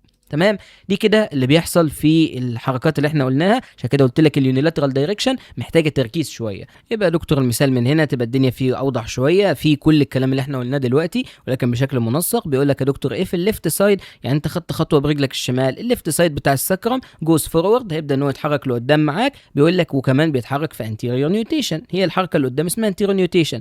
قال لك بعد كده it will rotate toward the right side، يعني انت هتلف ناحيه اليمين زي ما قلت لك، وبالتالي هتلاقي ان السكرال بيز القمه بتاعت السكرم من فوق. قال لك ويل بالبيت ديبر اون ذا ليفت سايد. ليه يا دكتور؟ عشان الناس اللي هتسال. قال لك انا دلوقتي مسكت السكرم ده ورحت لفه ناحيه اليمين، يعني الحته دي طلعت لقدام والحته دي رجعت لورا، وانا جيت عايز اعمل بالبيت للحته بتاعت البيز اللي موجوده من هنا، البيز بتاع السكرم، مش هلاقيها تحت ايدي. ليه؟ لان هي راحت لقدام، غاصت لقدام، وبالتالي افضل ادوس ادوس ادوس ادوس دوسه عميقه جدا البيشنت حتى يتقلب على بال ما اعرف ان انا احسها. ليه؟ لان هو خد خطوه برجله الشمال لقدام، اقول له ارفع رجلك الشمال يلا لقدام كانك هتاخد خطوه، وبالتالي الاقي ان انا مش عارف اعمل بالبيت للناحيه دي لان هي طلعت لقدام دخلت ديب يعني. انما الناحيه دي هتبقى تحت ايدي على طول، ما اصل رجعت لورا، عملنا روتيشن ناحيه اليمين، فبالتالي الناحيه دي تحت ايدي على طول، يبقى دي شالو ضحله كده وتحت ايدي على طول. ومعنى ضحله يعني هي سوبرفيشال تحت ايدي على طول، ولكن الناحيه دي تبقى ديب، مش هقدر ان انا اعمل لها بالبيشن بشكل سهل. تمام، يقول لك and will also side bend toward the left side. يبقى انا يا دكتور زي ما عملت روتيشن ناحيه اليمين زي ما انت شفت من هنا، رحت اعمل سايد بند ناحيه الشمال اللي هي نفس الناحيه اللي باخد بيها الخطوه بتاعتي. يبقى ده معناه ان الروتيشن بيبقى كونترالاترالي للسايد بند على طول، يعني يبقى ده القاعده العامه. عملت سايد بند على عكس الناحيه يبقى روتيشن، يبقى سوري اللي عملت الروتيشن على عكس الناحيه يبقى السايد بند هيبقى في نفس الناحيه اللي انت عامل عليها الخطوه بتاعتك. تمام، او عامل عليها النيوتيشن. وبالتالي يقول لك however بالرغم من ان الرايت سايد بيبدا بتاع السكرم طبعا يدخل في روتيشن ناحيه الرايت سايد، كلنا داخلين ناحيه الرايت، الناحيه الشمال دخلت ناحيه اليمين، والناحيه اليمين ذات نفسها داخله ناحيه اليمين اكتر. بيقول لك بالرغم من ان كل الكلام ده حاصل، بيقول لك ولكن في نفس الوقت ده بنلاقي ان السكرال بيز او القاعده بتاعت السكرم من فوق بيقول لك بي ان ذا posterior nutation position اللي هي عباره عن كاونتر نيوتيشن. وبالتالي لما نيجي للسكرال بيز ونقدر ان احنا نعمل له بالبيشن على ناحيه اليمين، بيقول لك هتبقى شالو ضحله وتحت ايدك على طول، تيجي تلمس تلاقيه على طول اهو السكرال بيز موجود تحت ايدك دايركت كده من غير ما اصلا ايه تدوس لجوه وكده. وبالتالي دي حاجه كويسه جدا فهمنا بيها ان شاء الله اليونيلاترال موشن اللي هي اصعب حاجه في الساكرويلياك جوينت كله. تمام، طيب هوريكم دلوقتي صوره تلخيص ان شاء الله تلخص معانا الدنيا كده بالكامل. قال لك يا دكتور اهو الساكرال نيوتيشن بتبقى عباره عن كونترالاترال سايد، انما الساكرال سايد بند بتبقى في نفس الدايركشن اللي حاصل فيه نيوتيشن اللي هي عباره عن الابسيلاترال سايد. لو افترضنا رجل الشمال يبقى بتحصل ناحيه الشمال. بيقول لك طب والليفت ستيب فورورد ايه اللي يحصل فيها؟ قال لك الساكرال هيحصل فيه نيوتيشن في الناحيه الليفت، يعني بدل ما انا باخد خطوه بالليفت. قال لك والليفت النومينيت بون يحصل لها ايه؟ ما انت لازم تربط يا دكتور الكلام ببعض. الليفت النومينيت بدل ده عمل نيوتيشن يبقى دي تعمل بوستيريور روتيشن.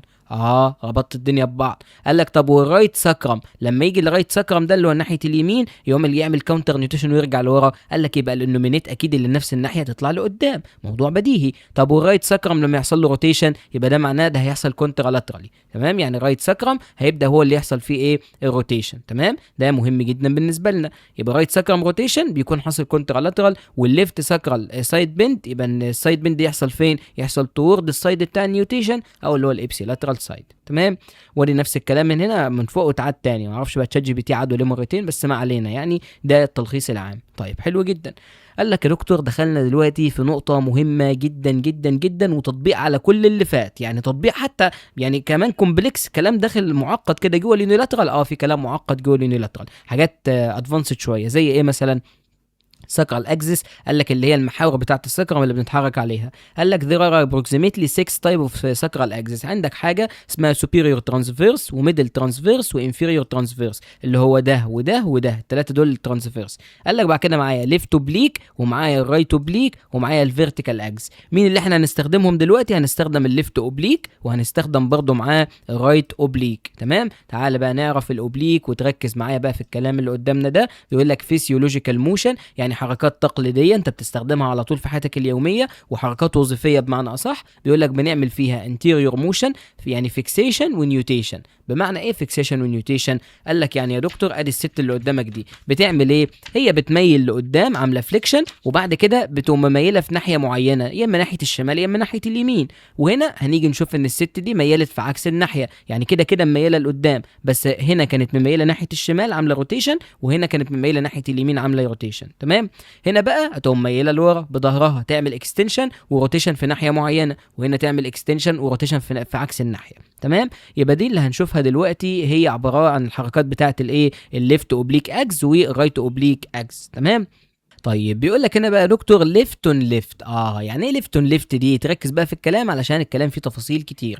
بيقول لك ليفت اون ليفت معناه ان انت هتعمل ليفت روتيشن على الليفت اوبليك اكس. طب الناحيه الثانيه من هنا بيقول لك رايت اون رايت يعني هعمل رايت روتيشن على رايت اوبليك اكس، تمام؟ طيب هنا بيقول لك هعمل ليفت روتيشن على الرايت اوبليك اكس، وهنا هبدا اعمل رايت روتيشن على ليفت اوبليك اكس. يبقى ده السياق العام لكل الروتيشنات اللي هنتكلم عليها دلوقتي. طيب يبقى يعني ايه ليفت اون ليفت برضه تاني؟ يعني ده معناه ان احنا هنشتغل على الليفت اوبليك اكس وهنبدا ان احنا نعمل ليفت روتيشن، يعني الست اللي قدامك تلف ناحيه الشمال، والست اللي قدامك من هنا لفت ناحيه اليمين عشان الرايت جت في الاول، وبعد كده هنا لفت ناحيه الشمال اهي، وهنا راحت لفه ناحيه اليمين. يبقى كل الدايركشنز دي معانا ومهمه جدا، تمام؟ طيب نبدا كده على طول. قال لك يا دكتور تاني للمره الاخيره ليفت اون ليفت معناها ليفت روتيشن على الليفت اوبليك اكس. فين الليفت اوبليك اكس؟ قال لك ده معناه طالع ناحيه الشمال، بيبقى اوبليك وطالع من اليمين من تحت لحد الشمال اللي من فوق، فبنسميه ليفت اوبليك اكس، تمام؟ طيب تعالى كده نبدا الكلام بتاعنا علشان نفهم ايه اللي بيحصل فيه. قال لك يا دكتور ان السكرم بيبدا يحصل له ايه؟ روتيشن في الليفت سايد. حلو جدا. السكرم هيبدا يلف ناحيه الشمال، يبقى ايه اللي بيحصل فيه؟ قال لك يبقى ده معناه ان ناحيه الشمال هتبدا ان هي ترجع لورا، وناحيه اليمين تبدا تطلع لقدام. ده البديهي اللي احنا عارفينه. بيقول لك وبالتالي الساكرال سالكس الحته اللي بنحسها في الساكرال، يعني بيقول لك دي اللي هتبقى عباره عن الاريا اللي هي بتبقى ناتشورالي فورمد باي الجنكشن ما بين الساكرال بيز وما بين الكورسبوندنج إيليوم، تمام؟ يعني الحته اليمين والشمال اللي هي الحته اللي من هنا دي والحته اللي من هنا دي اسمها الساكرال سالكس او الساكرال يعني بيز نيوتد، يعني ايا كان سيبك من بيز نيوتد خليك بس في الساكرال سالكس. بيقول لك ويل بالبيت از ديب اون ذا رايت سايد، يعني الرايت سايد طلع لقدام، اكيد لما اعمل له بالبيشن هيبقى ديب لان هو طلع لقدام يعني. طيب وبيقول لك بعد كده دكتور مور اوفر هبدا احس كمان الاي ال اي اللي قلت لك عليها اسمها انفيريور لاترال انجل. يبقى الانفيريور لاترال انجل هي الحته اللي من تحت من هنا او الحته اللي من تحت من هنا. طيب يبقى دي انا حاسسها على اي دايركشن؟ قال لك والله لو حسيتها على الدايركشن اليمين هتلاقيها مختفيه، لو حسيتها على الدايركشن الشمال هتلاقيها بارزه. موضوع بسيط برضو. يقول لك از ويل از الساكرال سالكس ويل بي بالبيتد في البوستيريور دايركشن على مستوى الايه الليفت سايد. يبقى هي هتبقى ايه؟ بالبيتد، بالبابل، وشالو يعني ضحله ناحيه الايه الليفت سايد، لان الليفت سايد ده راجع لورا ناحيتي، مش انا عامل ليفت روتيشن يبقى اللي من اليمين طالع لجوه وداخل لجوه، والشمال طالع بارز لبره قدامي. يبقى بدل بارز لبره يبقى هيبقى شالو او ضحل على مستوى الناحيه الشمال. وبالتالي يا دكتور استنتجنا ايه من الكلام ده؟ استنتجنا لما ناحيه لقيت ان هي ديب والناحيه الثانيه بقت شالو، بيقول لك which will indicate، ده بيديني اشاره كده معينه ان الرايت سايد اوف ذا ساكرم هاز anteriorly نيوتيت بالنسبه للليفت. يعني اكيد الانتيريور عامل نيوتيشن لقدام، ولكن ده عامل كاونتر نيوتيشن، فده بالنسبه لده عامل نيوتيشن لقدام. موضوع بسيط. تو ذا ليفت يعني بالنسبه للليفت. طيب يبقى دي كده الحركه الاولانيه بالنسبه لنا، وعرفنا فيها ان احنا بنعمل ايه يا دكتور، وعرفنا فيها ان احنا بنعمل نيوتيشن. دي الحركه الطبيعيه بيحصل فيها ايه تاني؟ بيحصل فيها نيوتيشن. دي اغلب الحركه بتبقى ماشيه ناحيه الدايركشن بتاع النيوتيشن. مهم جدا تبقى فاهم الكلام ده. دي عامله فليكشن وعامله يعتبر يعني ليفت سايد روتيشن. اهو الليفت سايد روتيشن اللي قدامك ده. طيب تعالى بص على عكس الست دي، عملت برضه فليكشن. خلي بالك برضه فليكشن يعني عامله فليكشن وروتيشن، يعني ده معناه ان الاثنين تو رايت تو رايت، يعني انا هشتغل على رايت اكس وكمان انا بعمل رايت روتيشن، يبقى يحصل معايا نيوتيشن. يبقى قال لك يا دكتور ادي رايت اوبليك اكس بيكون طالع من تحت من الشمال لحد ما يطلع ناحيه اليمين، يبقى ده اسمه رايت اوبليك اكس. قال لك وبالتالي انا بعمل روتيشن فين؟ قال لك بعمل رايت روتيشن، يبقى بعمل روتيشن ناحيه اليمين، وبالتالي برضو عندي رايت اوبليك اكس، وبالتالي ده معناه ان انا هعمل ايه؟ هشتغل يا دكتور في نيوتيشن عادي جدا. هتبقى ده معناه ان انا الحته اللي بدل ما انا بعمل روتيشن ناحيه اليمين يبقى الحته دي طالعه لفوق والحته دي نازله لتحت. تمام. في الغالب اغلب الدايركشن هيكون حاصل معايا في النيوتيشن. ده مهم جدا معانا ان انت تبقى فاهمه، دايما فيكسيشن مع نيوتيشن. تمام. يبقى يا دكتور مراجعه سريعه كده علشان لو حد كان مسقطه منه حاجه يبقى فاهمها. انت دلوقتي يا دكتور نقولها بشكل مختلف، يعني انت بتتحرك ليفت اون ليفت. يعني ايه ليفت اون ليفت؟ يعني ده معناه للمره الخامسه بس بشكل مختلف شويه. انت عندك هنا اكسس اوف روتيشن. يعني ايه اكسس يا دكتور؟ يعني مفصله. هل المفصله بذمتك بتتحرك ولا لا؟ لا المفصله ما بتتحركش. يبقى بالتالي لما اجي اعمل روتيشن انا اكني بثبت الناحيه اللي ناحيه الاكسس دي، بثبت الناحيه اللي ناحيه المفصله، ما باخدش عليها حركات خالص. يبقى بشوف الناحيه الثانيه راحت فين. انا بالتالي عندي اكس من ناحيه الشمال، اهو الاكس ناحيه الشمال، يبقى بالتالي الناحيه اللي هتتحرك هي ناحيه اليمين. يبقى اليمين راحت فين؟ انتيريور دايركشن. يبقى على طول كده يا دكتور 100% انا رايح فين؟ ما دام ليفت تو ليفت وانا رايح روتيشن ناحيه الليفت ثابته، يبقى ده معناه الناحيه اليمين طلعت لقدام، يبقى نيوتيشن، يبقى يحصل نيوتيشن. طب هنا الرايت اون رايت عندي الرايت اكسس ثابت، وبالتالي انا بعمل رايت روتيشن. طب يبقى الناحيه الليفت هي اللي فري تو موف، هي اللي سهله تتحرك مش عند الاكس، وبالتالي لما تتحرك لقدام يبقى ده اسمه ايه؟ نيوتيشن برضه. طيب لما نيجي دلوقتي ندخل على النون فيسيولوجيكال موشن، قلت لك يا دكتور هتبقى ايه؟ كاونتر نيوتيشن. بمعنى ايه كاونتر نيوتيشن؟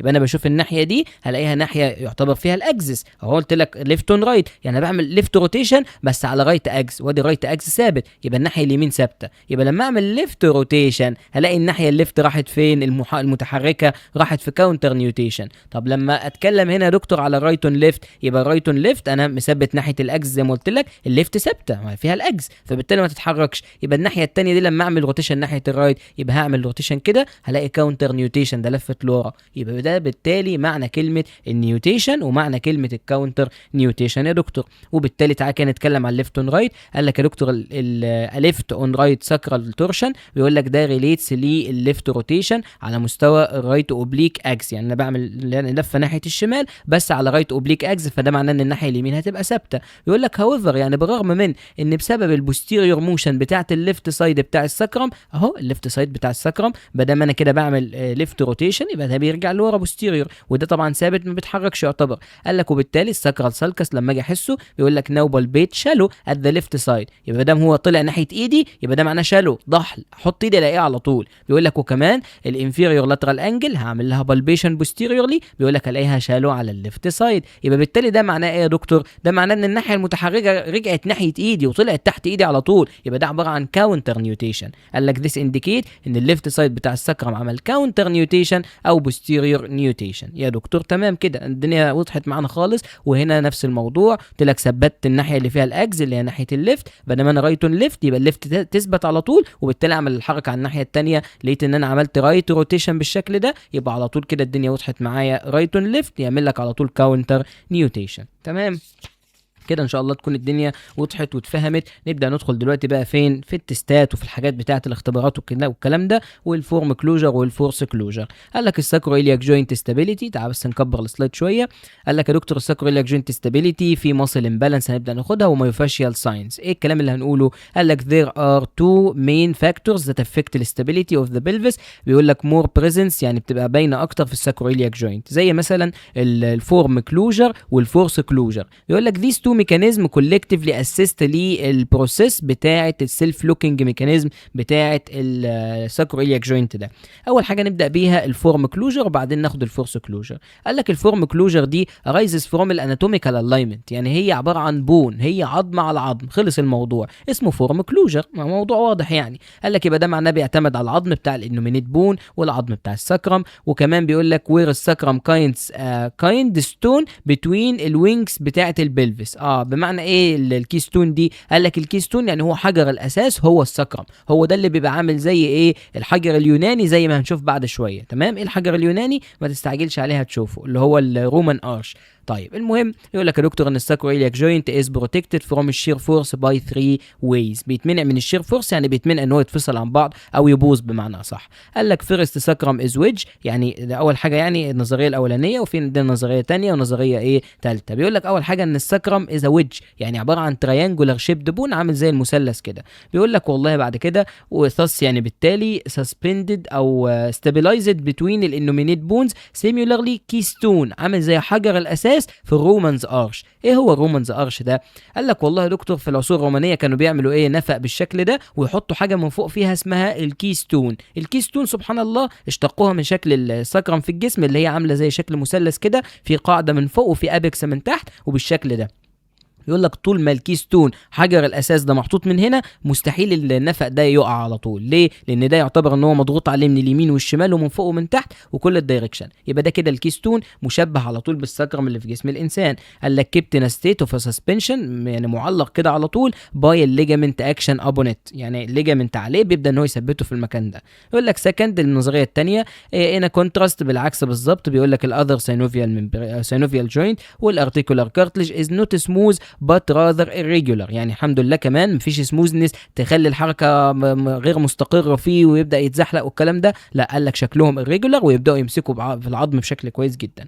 قال لك بعد كده افرونتال ديسكشن اوف ذا الساكرو إلياك جوينت، يعني لو خدت كده مقطع امامي منه وبدات انت تبص على الكارتلج كفرنج البون، هتلاقي فيه اكستنشن بروتروجن، يعني اكن في بروزات كده طالعه، والبروزات دي ليها ريدجز، والريدجز دي بتبدا تدخل في جروفز. لا ده معناه يا دكتور ان انت ثابت بمعنى قوي جدا، ده انت كلك ثبات، حتت يعني بروزات داخله في جروفات، اكن كده ايه قلم ودخلته في السوكت بتاعه، ففي ستابيليتي عاليه. يقول لك دي سيمز رازر irregular، يعني حاجات مش irregular يعتبر، وبالتالي ده حاجه كويسه، ما دام هي مش منتظمه يبقى ده معناه ان هي ايه؟ تبدا ان هي تديك ستابيليتي عاليه.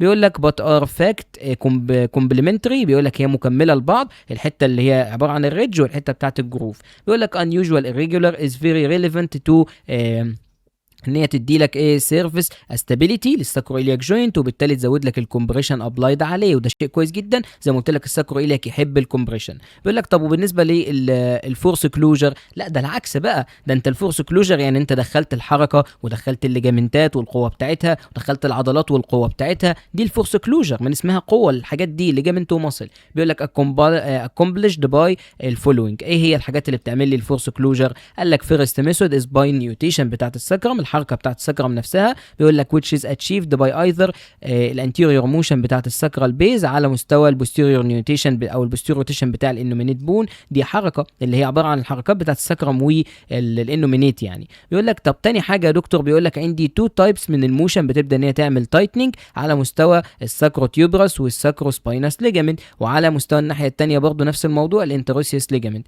بيقول لك this tight assessment، ان انت لما تعمل نيوتيشن يعني زي ما قلت لك الحركتين سواء انت بتعمل فورورد بيندنج او باكورد بيند، الناحيتين بيبقى فيهم نيوتيشن، فسبحان الله ربنا خلى دايما النيوتيشن ده يحصل عشان دايما الليجامنتات دي تبقى مشدوده وتعمل اسيس في الاكتيفيشن بتاع الفورس كلوجر ميكانيزم، وبالتالي ثيربي تدعم بعد كده انكريزنج الكومبريشن فورس في الساكرو إلياك جوينت يا دكتور. تمام؟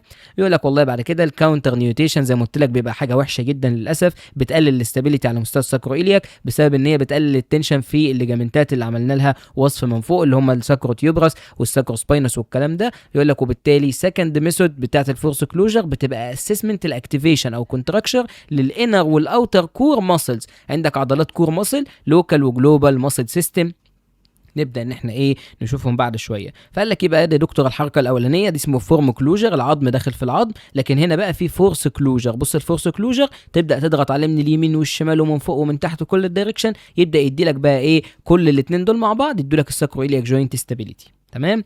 يقول لك والله في عندي سيفرال ليجامنت وماسل وفيشيال سيستم بيبدا ان هم يساهموا في الفورس كلوجر، وهنبدا نشوفهم طبعا دلوقتي. بيقول لك كولكتيفلي بيبداوا ان هم يجمعوا بعض كده ويبدا ان هم يعملوا الاوسيوس ارتكيوليشنز وليجامنتس سيستم. تمام. هنبدا نشوف دلوقتي. بيقول لك ذا مين ليجامنتس ستراكشر اللي بتاثر لك معاه، بيقول لك اللي هي عباره عن فورس كلوجر. يقول لك ليجامنتات بقى، يبقى بالتالي ساكروتيوبراس ليجامنت زي ما قلت لك في الاول، فورس كلوجر بيبقى بليجامنتات على طول قدامك اهي. وبيقول لك يا دكتور ويتش كونكت السكرم على مستوى الاسكيام، وبالتالي بعد كده ترمد للكي او الليد ليجامنت زي ما قلت لك اللي هو لما يجي النيوتيشن يحصل وبالتالي هو يتشد فيديك ستابيليتي. تاني حاجه بيقول لك اللونج دورزال ليجامنت اللي هو عباره عن البوستيريور ساكرويلياك ليجامنت. بيقول لك ويتش كونكت الثيرد والفورث ريب او الساكرال سيجمنت بالبوستيريور سبيريلاك سباين. تمام. يبقى ده بيربط لك الثالث والرابع من الساكرال سيجمنت بالبوستيريور سبيريلاك سباين، يدي لك دعم كبير جدا على مستوى الدورزام سايد، وده اللي بيمنع معاك طبعا مين البوستيريور نيوتيشن. وبالتالي بيقول لك لما يتشد طبعا معاك يقول لك والله ده بوستيريور ساكرويلياك ليجامنت بيدي لك استابيليتي عاليه لما يتشد. بعد كده يقول لك يا دكتور التنشن في الساكروتيوبراس ليجامنت بيزيد بواحد من الثلاث طرق دول، ما دام انا بزوده يبقى دي حاجه كويسه، يا اما البوستيريور روتيشن بتاع الانومينيت بون، يا اما ان انا اعمل نيوتيشن في الساكرال ريلاتيف للانومينيت بون يعني، يا اما ان يبقى في ماسكولار كونتراكشن. وبيقول لك في 4 عضلات بيبداوا ان هم يساهموا لي في الماسكولار كونتراكشن اللي هم مين يا دكتور؟ قال لك اللي هم عباره عن البايسبس فيموريس والبايريفورمز والجي ماكس والمالتيفيدس زي ما قلنا في الاول. فده كده الجزء الاولاني اللي هو بيقاوم معايا الانتيريور نيوتيشن. طب مين بيقاوم البوستيريور نيوتيشن بتاع السكرم او الانتيريور روتيشن بتاع الانومينيت بون؟ قال لك ذا مين ليجامنتم تيشو بيبدا يقاوم معاك الكاونتر نيوتيشن بتاع السكرم او الانتيريور نيوتيشن بتاع الانومينيت بون هو اللونج دورزم او الساكرويلياك ليجامنت اللي هو بوستيريور ساكرويلياك ليجامنت. يعني بيقول لك this is less stable position، بيقول لك ده موضع مش بنفضله خالص compared بالبوزيشن بتاع النيوتيشن افضل بكتير for the pelvis to assist الهوريزونتال اند الفيرتيكال لودنج. بيقول لك سينس بينما ان الساكرويلياك جوينت بيكون اندر ليس كومبريشن وبالتالي للاسف بيكون نوت سيلف لوكينج، لو هو عمل كاونتر نيوتيشن ما بيبقاش موضع كويس ان هو يعمل فيه لوك فما بيعرفش يعمل لوك. بيقول لك بعد كده اللونج دورزال ليجامنت اللي هو عباره عن بوستيريور ساكرويلياك ليجامنت ده بيقول لك از كومونلي سورس اوف بين، بيبقى مصدر الالم شديد جدا. بيقول لك وبالبيت جاست بوستيريور او انفيريور كمان للبوستيريور سبيريلاك سباين، يعني ننزل تحت البوستيريور سبيريلاك سباين ننزل تحت الحته دي من هنا هتلاقيه هنا على طول، ابدا ان انت اعمل له بالبيشن عشان لو في تندرنس تعرف ان في مشكله، ممكن يبقى في بوستيريور نيوتيشن زياده عن اللزوم في السكرم او في انتيريور بلفيك تيلت حاصل زياده زي ما قلت لك.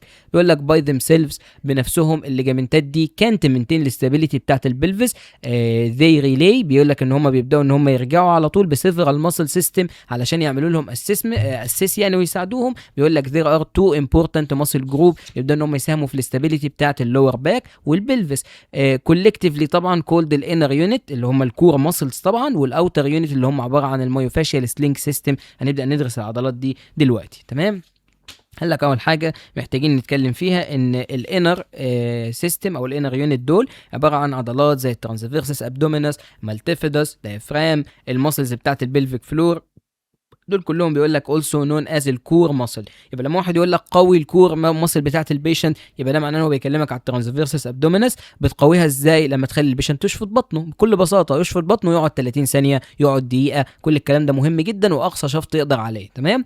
ويبدا يعيش حياته، يعني يكلمك وهو شفط بطنه، ما ينفعش ان هو يشفط بطنه يكتم نفسه. تمام. والمالتيفيدس طبعا بيبدا يقويها ازاي؟ عن طريق ان هو يعمل بلانك اكسرسايز عشان دي من ضمن الاريكتور سبايناي. الدايفراجماتيك يبقى بريثنج اكسرسايز دي بدايفراجماتيك بريثنج وكده. المصل بتاعت البلفيك فلور يبقى يعمل بلانكو ويعمل بريدج وكل الكلام ده. خلصنا كل كده. بيقول لك بعد كده في عندي بعد كده ممكن من ضمنهم يبقى لوكال ستابلايزر. بيقول لك بعد كده عندي مجموعه تانية اسمها اوتر يونت اللي هي السسبنشن سلينج سيستم. تمام.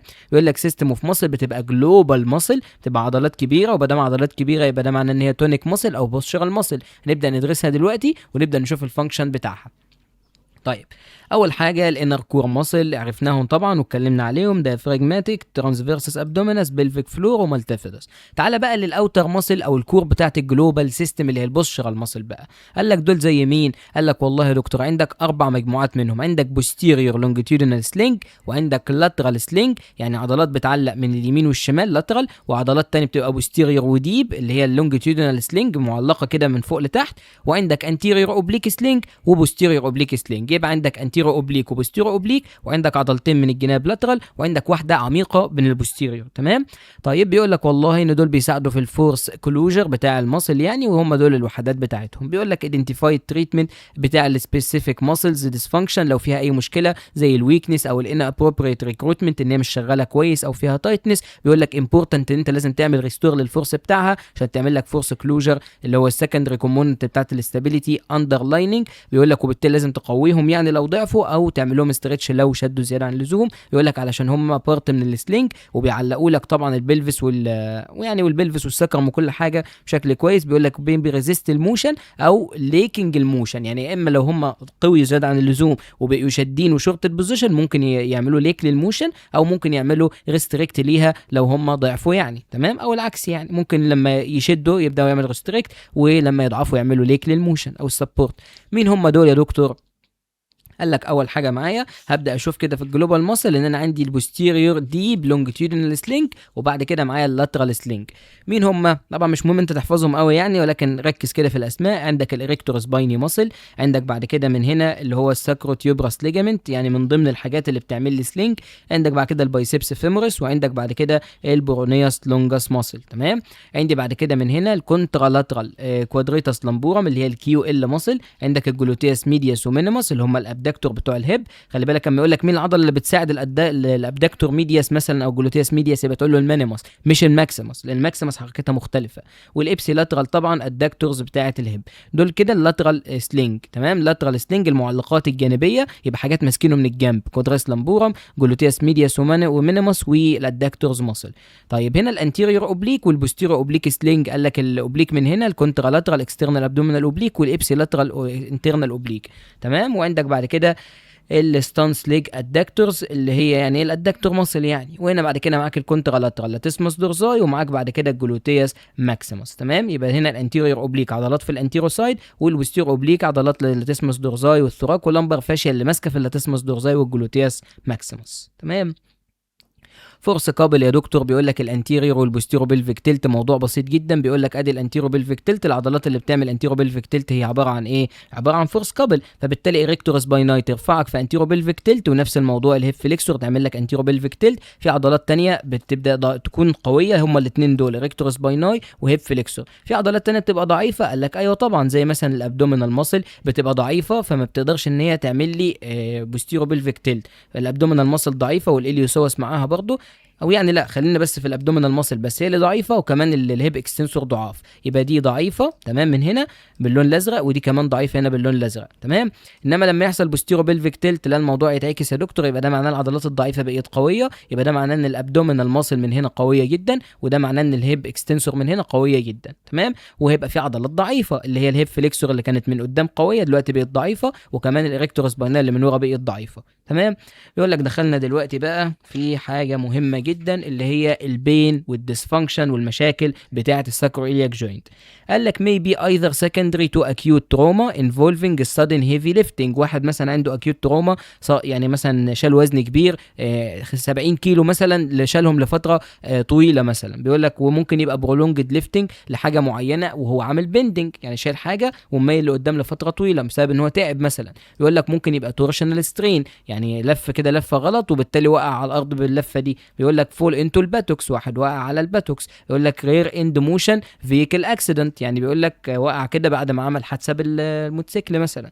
بيقول لك ان اديشن بالاضافه لكده ممكن يبقى فيه ساكرو إلياك بين او ساكرو إلياك جوينت بين او ديسفانكشن مي اكيور في الكرونيك ريبيتيتيف شير فورس او تورشنال فورس. تمام. يبقى لو في روتيشنال شير فورس يعني قوه من يمين او شمال، حد دخل فيه عربيه من الجنب، حد مثلا عمل تورشنال فورس عمل لفه كده وراح واقع على الارض، او عمل لفه وشال وزن، يبقى كل الكلام ده على الساكرو إلياك جوينت هيبدا ياسس معاه ان هو يعمل له مشاكل. بيقول لك المشاكل دي تبقى اسوشيتد مع ايه؟ بتبقى اسوشيتد مع الفيجر سكيتنج، واحد بيعمل تزلج مثلا استعراضي، واحد واحد بيلعب جولف، واحد بيلعب بولينج، واحد بيعمل كونستانت سيتنج او لاينج على الافكتد سايد، نايم على الجنب اللي وجعه على طول، فبالتالي يسوق الالم معاه اكتر.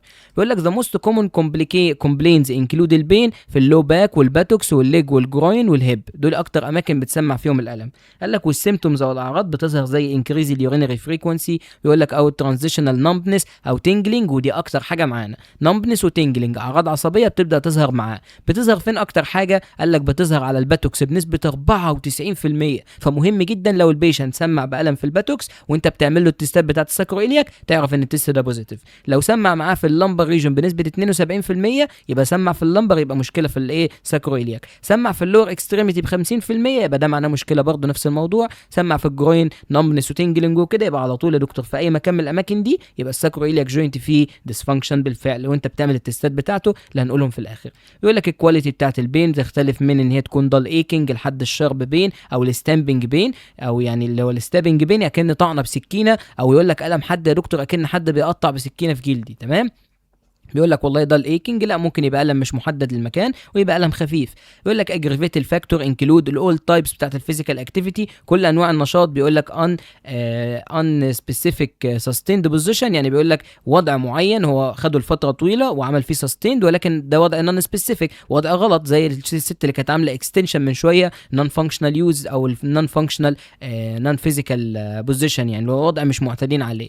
بيقول لك بيندنج يا دكتور، واحد عمل بيندنج لفتره طويله تنى نفسه، عمل كلايمبنج، عمل ريزنج. بيقول لك كل الكلام ده، يعني ريزنج عمل ان هو قام السرير، يعني بيقول لك يحس بان هو ايه مش مرتاح، سيكشوال ديسفانكشن مش مرتاح، ونفس الموضوع. بيقول لك ذا موست كونسيستنج فاكتور للايدنتيفاينج ساكرويلياك بين. تمام. في ساكرويلياك بين على طول عند البيشنت، ممكن يبقى يونيلاترال بين تحت ال 5، دي حالات نادره ولكن موجوده، ان الالم ممكن يبقى تحت ال 5 لكن في الغالب بيظهر في اللمبر كله. طيب بيقول لك يا دكتور هنا بقى البوتنشال باثولوجي ممكن يكون سبب في الساكرو إلياك ديسفانكشن، زي ايه مثلا؟ بيقول لك يعني في حاجات بتبقى ماسكولوسكيليتال كوز، سببها ماسكولوسكيليتال زي الانكيلوزنج سبونديلايتس، هيرنيتد نيوكلاس بالبوسز، ماسل سترين. في مشاكل تانية انفلاماتوري مهمه جدا جدا جدا معانا اللي هي الساكروليايتس. تمام. ساكروليايتس دي اهم مشكله معانا، وهي اللي بنعتبرها الساكرو إلياك جوينت ديسفانكشن بالنسبه للانفلاماتوري اللي بتحصل لاغلب العيانين. يعني يوم يعتبر كده لو جبنا نسبه كده من 100 عيان يقول لك ساكرو إلياك جوينت بين، هتلاقي يعني مثلا 90% منهم عندهم ساكرويليتس. تمام. التهاب يعني وكده، والباقيين بقى بيتنوعوا ما بين مشاكل الماسكولوسكيليتال، لكن مشاكل الميديكال والمالجنسي دول قليلين جدا، حتى مشاكل الانفلاماتوري الثانيه قليله جدا. يبقى انت بس بتاخد الاربعه دول تبقى عارفهم وحافظهم كويس: انكيلوزنج سبونديلايتس، هيرنيتد نيوكلاس بالبوسس، ماسل سترين، ساكرويليتس. تمام.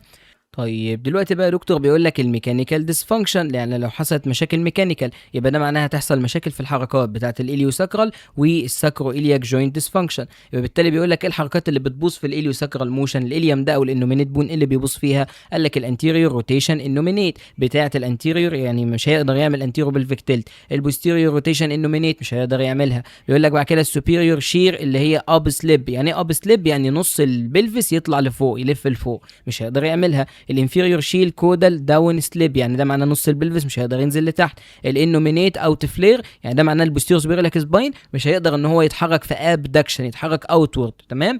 الانومينيت انفلير بيقول لك ده معناه البوستيريور سبيريلاك سباين مش هيقدر يخش لجوه بسهوله، يعني ده معناه هنا لو جيت توسعهم عن بعض يتألم، وهنا لو جيت تدخلهم هم الاثنين في بعض يتألم. طب تدخلهم في بعض ازاي؟ ان انت تيجي من اللاترال سايد والبيشة تنام على جنبه وتقوم دايس على البلفس من ناحيه معينه لتحت، يبقى بالتالي بيتضغط عليهم لجوه مش هيستحمل حاجه زي كده. يقول لك طب الساكرو إلياك جوينت، بيقول لك الليفت اون ليفت هتروح، والرايت اون رايت تروح، والرايت اون ليفت والليفت اون رايت، كل الكلام ده مش هيقدر يعمله. والبايلاترال نيوتيتد ساكرام والكاونتر نيوتيتد مش هيقدر يعملهم كلهم، يعني كل الحركات غير ليميتد من الاخر، يعني ولا هيقدر يميل لقدام او يعمل فليكشن ويروح يمين وشمال، ولا هيقدر يعمل اكستنشن ويروح يمين وشمال، ولا كذلك برضه هيقدر يميل لقدام ولا يميل لورا، كل حاجه تبقى ليميتد معاه.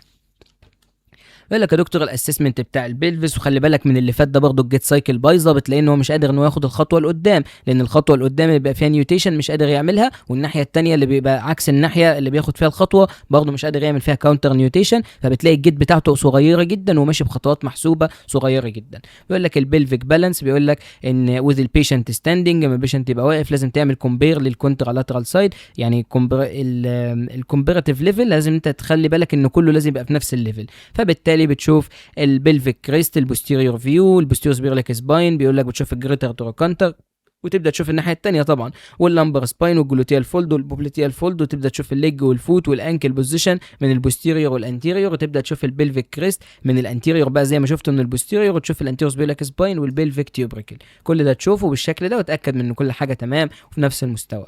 بيقول لك الساكرو إلياك سكريننج، اقول للبيشنت فين الالم بتاعك، يقول لي هنا يا دكتور عند المكان ده، اعرف ان ده ساكرو إلياك جوينت بين.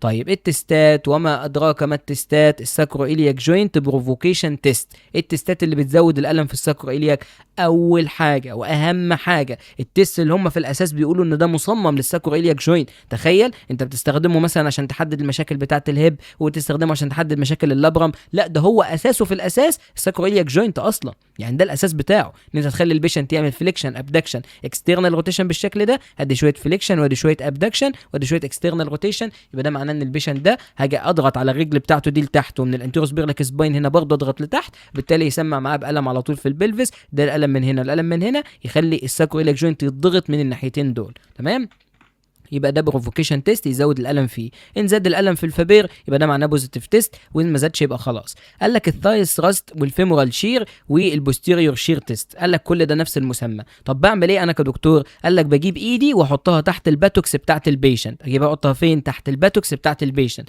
بتاعه الناحيه اللي انا بعمل لها تيست، وبعد كده اقوم واخد كده عامل جراسب وهاجنج كاني بحضن كده رجله من الناحيه دي، وبعد كده اعمل ايه؟ اقوم دايس لتحت ناحيه البلفس بقوه متوسطه لكبيره شويه. يبقى بعمل ايه تاني؟ ايد بحطها تحت الجلوتيوس، وابدا ان انا اعمل جراسب في هيب فليكشن نيفليكشن بالشكل ده، وابدا ان انا انزل رجل البيشنت ايه ناحيه البلفس بتاعه في اكزيال فورس. تمام، اكنها كده اسمها يومرال اكزيال فورس، نزلها كده لتحت. تمام، اللي ايد بين يا دكتور وحاجات زي كده، والاعراض زادت معاه في الباتوكس وفي الجلوتي والباتوكس طبعا، وايه تاني، واللمبر وكمان اللور ليمب وكل الاماكن دي اللي احنا عارفينها، يبقى ده معناه ان الالم ده عباره عن ساكرو إلياك جوينت بين. ممكن يظهر الم في الجروين او نمبنس وتنجلينج في اي حاجه من اللي احنا قلناهم دول كلهم. تمام، مهم جدا الكلام ده، وبكرر التست ده 3 ل 6 مرات، ده الكلام بتاع الدكاتره بتوعنا. يبقى ده اللي بيحصل فيه يا دكتور، بضغط على ناحيه معينه كده لتحت، فالدايركشن بيبدا يتنقل من الالم من هنا على مستوى الساكرو إلياك، ويبدا يضغط عليه بالشكل ده من تحت كألم يسمع معاه في حته تانية يعني.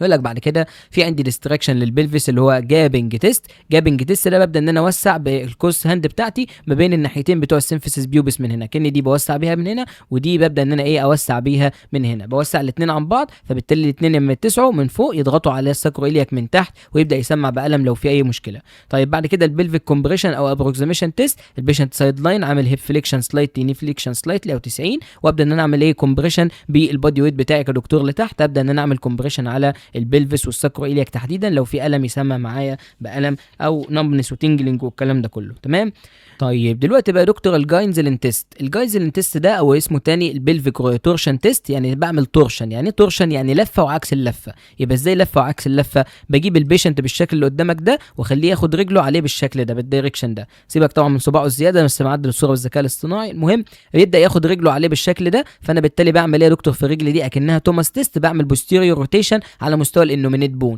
بعد كده الرجل الثانيه واقوم دايس عليها لتحت عشان اعمل ايه؟ اعمل كاونت، يعني يعتبر ساكرال نيوتيشن. يبقى هنا بعمل الحركات بتاعت النومينيت اكني بعملها بوستيرو بلفيك تلت، وهنا بعمل نيوتيشن، قال لك اكني بعكسهم بفصلهم عن بعض، يبقى كأنه بيحصل تورشن، بضغط من هنا وبضغط من هنا كدكتور. تمام، وبالتالي المفروض يعني الدكتور يضغط بايده الثانيه من هنا، ويبدا يخلي البيشنت يضغط بايده دي من هنا يسحب عليه يعني، وبالتالي يبدا يعمل تورشن. يا اما ان هو البيشنت من سايد لاين يجي البيشنت يعمل يسحب رجله عليه كده هيب فليكشن نيفليكشن، وبعد كده الدكتور ياخد الايه رجل دي ويرجع بيها لورا. تمام، يبقى ده بيعمل تورشن معايا زي ما قلت لك، هنا بيعمل بوستيرو بلفيك تلت، وهنا بيعمل له على طول يعني يعتبر نيوتيشن في السكرم لما يسحب الرجل دي لورا او يسحبها هنا لتحت، وبالتالي يعمل له ايه تورشن يسمع معاه بألم على طول. تمام، حلو جدا. طيب دلوقتي بقى دكتور دخلنا على الساكرو إلياك موبيليتي تيست، يبقى انا بشوف الهايبو موبيليتي في الساكرو إلياك جوينت. طب ده انا بعمل فيه ايه؟ بعمل فيه بالبيشن. بيقول لك ستاندينج فورورد فليكشن تيست، اخلي البيشنت يعمل فليكشن، طبعا لما يجي يعمل فليكشن فانا اكيد هعمل بالبيشن على البوستيرو سوبيريور إلياك سباين هنا وهنا. تمام، وببدا اشوف بعد كده الهايبو موبيليتي. الهايبو موبيليتي لما الاقي بوستيرو سوبيريور إلياك سباين طلع لفوق. تخيل تاني، لما الاقي واحد طلع لفوق خالص، اللي بيطلع اعلى من التاني هو ده الناحيه اللي فيها هايبو موبيليتي. واحد يقول لك ازاي يعني يعني الناحيه اللي بتتحرك اكتر بيبقى فيها هايبوموبيليتي؟ اقول لك ايوه بالظبط. طب ازاي الكلام ده؟ اقول لك تعالى نفهم، علشان الكلام ده طبعا هو الكلام المعتمد، هو ده الكلام الصح. طب ايه الكلام الصح يا دكتور؟ قال لك لما البيشنت يجي يعمل ترانك فليكشن، فاحنا كلنا عارفين طبعا الابسي دايركشن اللامبو بلفيك ريزم هيحصل له انتيريور بلفيك تيلت، كلنا عارفين الانتيريور بلفيك تيلت بيرفع لي البوستيريور سبيريلاك سباين فوق على الناحيتين، المفترض ان الرفعه دي يبقوا الناحيتين زي بعض. طب لو لقيت ناحيه طلعت زياده والناحيه الثانيه لا ما طلعتش زياده، اقول ده في هايبوموبيليتي في اللي ما طلعتش؟ لا العكس، يبقى اللي ما طلعتش دي كويس ان هي ما طلعتش. ليه بقى؟ لان البيشنت المفترض ان هو لما يجي يعمل انتيريور بلفيك تيلت هيحصل له برضه على مستوى الساكرويلياك جوينت كده كده زي ما قلنا الاثنين بيطلعوا لفوق بانتيريور بلفيك تيلت، تمام؟ ولكن بتحصل لي حركه عكسيه اللي هي الانومينيت بون بيعمل بوستيريور روتيشن على مستوى السكرم، لان انت عارف السكرم بيتحرك لقدام، لازم برضه الانومينيت بون تعمل له كاونتر دايركشن عشان تدي له شويه استابيليتي. يبقى بالتالي اللي بيحصل فيه الحركه بتاعه الكاونتر دايركشن من الانومينيت بون هلاقي ان الساكرويلياك المفترض انه يرجع شويه لورا، فبالتالي المفترض ان الاخر نتيجه محصله نهائيه هلاقي ان الاثنين في نفس المستوى. لو لقيت واحده طلعت لفوق اكتر يبقى ده معناه ان الانومينيت بون مقفوله في ناحيه معينه، والساكرويلياك جوينت ده مقفول بسبب مشكله فيه، وبالتالي هما الاثنين او مش هما الاثنين هلاقي ناحيه معينه طالعه لفوق زياده عن اللزوم لانها عملت الانتيرو بلفيك تيلت بس ما رجعتش في البوستيريور روتيشن بتاعه الانومينيت بون، المفترض ان هي ترجع، فبالتالي يتحرك اكتر، هو ده اللي فيه هايبوموبيليتي. ده معناه ان هو ما بيعملش الحركه بتاعه البوستيريور روتيشن بتاع الانومينيت بون، وبالتالي ديترماين السايد اللي هو فيه ميكانيكال ديسفانكشن او هايبوموبيليتي. اكتب الملحوظه دي، اللي يطلع فوق اكتر كبوستيريور سبيريلاك سباين هو اللي فيه هايبوموبيليتي، تمام؟ طيب والتست اللي بعده نفس كل حاجه بالظبط، ولكن بسهل على البيشنت الموضوع وبخليه من سيتد، والتست ده بيكون افضل. سيتد فليكش فورورد فليكشن تيست طبعا، ساكرويلياك جوينت ديسفانكشن، موبيليتي تيست طبعا على مستوى السكرم اون اليوم. يبقى انا هنا بقى السكرم هو اللي يتحرك على الاليوم، يبقى انا هعمل بالبيشن طبعا للسكرال بيز وهبدا ان اشوف ان هو بيتحرك كويس ولا لا، وبرضه هعمل بالبيشن نفس الموضوع للبوستيريور سبيريلاك سباين، وهبدا اشوف اللي بيطلع اكتر هو ده اللي فيه هايبو موبيليتي، تمام؟ طيب دلوقتي بقى دكتور بيقول لك ايه اسمه ستوك تيست وصلنا له دلوقتي، اللي هو عباره عن وان ليجنج او اسمه جيلت تيست. جيلت تيست اللي هو كأنه ايه اسم مكنه الحلاقه يعني. فالمهم ده برضه بيشوف معايا الهايبو موبيليتي. ببدا ان اشوف البيشنت هنا النيجاتيف بتاع التيست ده طبعا ان البوستيريور سبيريلاك سباين يبدا ان هو يحصل له ايه ديسندنج، طبعا واحد رفع البلفس في ناحيه معينه اكيد طبعا لازم يقع كده البوستيريور سبيريلاك سباين لتحت شويه، انما النيجاتيف ساين ان انا الاقيه ما وقعش، لقيته ثبت كده او لقيته طلع لفوق، بالذات لو طلع لفوق يبقى دي هايبو موبيليتي يا دكتور. يبقى ده معناه ان الساكرويلياك جوينت ده ثابت لدرجه ان هو لحم في بعض، الجسم كله لحم في بعضه والحته دي ما بتتحركش لتحت خالص. ده طبعا ابنورمال، طبيعي لو انت عملت كده هتلاقي ده نزل لتحت شويه، تمام؟ طيب هنا بقى بالنسبه للهيب اكستنشن تيست ايه اللي بيحصل؟ بخلي البيشنت يجيب رجل من رجليه كده ويبدا يعملها في اكستنشن بالشكل ده، وابدا ان انا ابص على حركه الانومينيت بون او يعني بوستيريور سبيريلاك سباين تحديدا. ايه اللي بيحصل بقى؟ انا مش محتاج ان انا ابص مين بيطلع فوق وينزل تحت والكلام ده، انا عايز اشوف هل في حركه بتتم تحت ايدي ولا مفيش، يعني بيتحرك من مكانه ولا لا. لو ما بيتحركش من مكانه يبقى ممكن في الغالب بيبقى هايبو موبيليتي، انما لو اتحرك يا دكتور لا عادي يتحرك طبيعي، سواء ان هو يتحرك لفوق لما اجي اعمل انا انتيرو بلفيك تيلت الحركه دي انتيرو بلفيك تيلت، يتحرك لفوق طبيعي، ينزل لتحت في بدايه ان هي ترفع رجلها من الارض برضه ده طبيعي، فبالتالي كل حاجه طبيعيه، بس ان هو ما يتحركش خالص ده اللي هو بيكون هايبو موبيليتي، تمام؟ بعد كده معانا الليج لينز ديسكريبنسي، طبعا بنبدا ان احنا نقيس من الانتيرو سبيريلاك سباين للميديال مالولس، وبعد كده ممكن نقيس بعد كده اللاترال مالولس علشان نبدا نشوف لو في اي اتروفي في المصل هنا او هنا ما ياثرش على القياس، وبالتالي نقدر بعد كده ان احنا نحدد، نبدا نقيس بعد كده ناخد من الامبلايكس لحد الميديال مالولس ونتاكد هل ده فانكشنال ولا ستراكشرال، تمام؟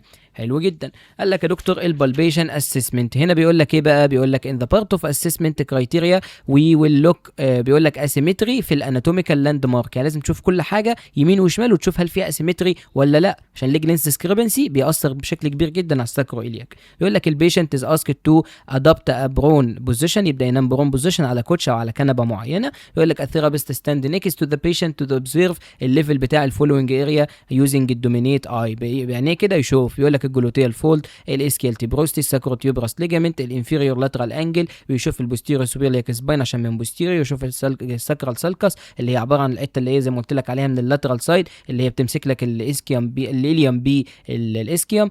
بيقول لك بعد كده بشوف اللامبر سباين ال 5 ابدا اعملها بالبيشن، الالياك كريست، الجريتر تروكانتر، كل الكلام ده اتاكد ان هو يمين زي الشمال بالظبط ونفس المستوى بالشكل اللي قدامك ده. تمام. اهو بيقول لك هنا بقى في حاجه اسمها سفنكس او ترانك اكستنشن ساين. سفنكس دي عباره عن ايه؟ قال لك دي بنشوف فيها الساكرال نيوتيشن، هل النيوتيشن ده بيحصل كويس ولا لا؟ طب البيشنت بيعمل ايه؟ قال لك والله البيشنت ما بيعملش اي حاجه، ده بيعمل بس ان هو بيعمل شويه اكستنشن من اسمه كده سفنكس تيست، عامل زي كده ابو الهول يعني ابو الهول قاعد كده اهو عامل كده ايده وفاردها كده لقدام، وبعد كده بيقول لك في نورمال ساين ان ما يحصلش اي حاجه في الساكرال نيوتيشن. ده الطبيعي، انا واحد دلوقتي عامل سفنكس ساين، عامل اكستنشن في الترانك من قدام كده، وبالتالي المفترض ما يحصلش اي حاجه، الساكرال ما يتحركش. لكن لو الساكرال لقيته عمل روتيشن يا دكتور، بمعنى ايه روتيشن؟ يعني ده معناه ان حصل ناحيه معينه حصل فيها انتيريور نيوتيشن وناحيه عملت بوستيريور نيوتيشن، لا ده غلط. ازاي يعني ابقى انا عامل اكستنشن يعني يعتبر ان انا مثبت نفسي في الناحيتين زي بعض، ولا ان الساكرال عمل نيوتيشن بالشكل ده او كاونتر نيوتيشن؟ ما ينفعش ده يحصل. فبالتالي ده بيختبر معايا المفترض بدل سفنكس تيست عملت اكستنشن الناحيتين يبقوا زي بعض، لكن لو في اختلاف واحده نيوتيشن واحده كاونتر يبقى في مشكله، ابدا اشخصها واقيمها.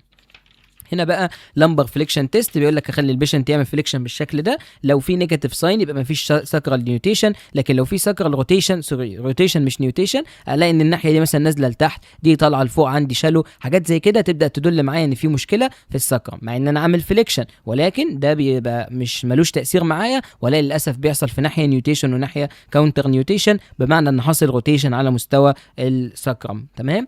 طيب ايه التريتمنت والعلاج بتاع البيشنت؟ قال لك الموداليتي اللي ممكن استخدمها مع البيشنت بتاع الساكرويلياك جوينت بين تريتمنت، بيقول لك الموداليتي ممكن استخدمها عشان تعالج معايا الدنيا زي الالترا ساوند مع او بدون الفونوفريزس. طب ايه الفونوفريزس؟ يعني استخدمها بالسد ولا كونتينيوس من الاخر؟ فلو هي بالسد يبقى مش ما فيهاش الفونوفريزس، ما فيهاش الافكت يعني بتاع الهيت، ولو انا عملت الكونتينيوس يبقى انا كده استخدمت فونوفريزس مع الهيت. تمام. بيقول لك بعد كده الدايثيرمي، بيقول لك ممكن استخدم جهاز اللي هو الاشعه السخنه ده، يبدا يعمل له اشعه سخنه يعني شورت ويف او مايكروويف وحاجات زي كده. بيقول لك مويست هيت، ممكن استخدم له حاجات يعني بيبقى فيها فوطه مبلوله وعليها يعني هوت باكس في النص او كولد باكس على حسب الحاله بتاعته، ممكن استخدم له تنس. بيقول لك ستابلايزيشن اوف ساكرويلياك جوينت بالاورثوزس، ممكن تستخدمها عادي جدا، فاليبل، بتجيب نتيجه كويسه جدا مع البين مانجمنت، انت تعالج البين والبيشنت ده هيبقى في ساكرويلياك جوينت ديسفانكشن. بيقول لك وبالتالي الساكرويلياك جوينت كومبريشن بيلت ممكن انت تستخدمه وموديفاي الاكتيفيتي طبعا بتاعه الباترن بتاع العضلات اللي موجوده في الساكرويلياك جوينت ديسفانكشن، يبقى بالتالي ممكن تخليه يستخدم الساكرويلياك جوينت بيلت، تمام، الحزام بتاع الساكرويلياك يعني.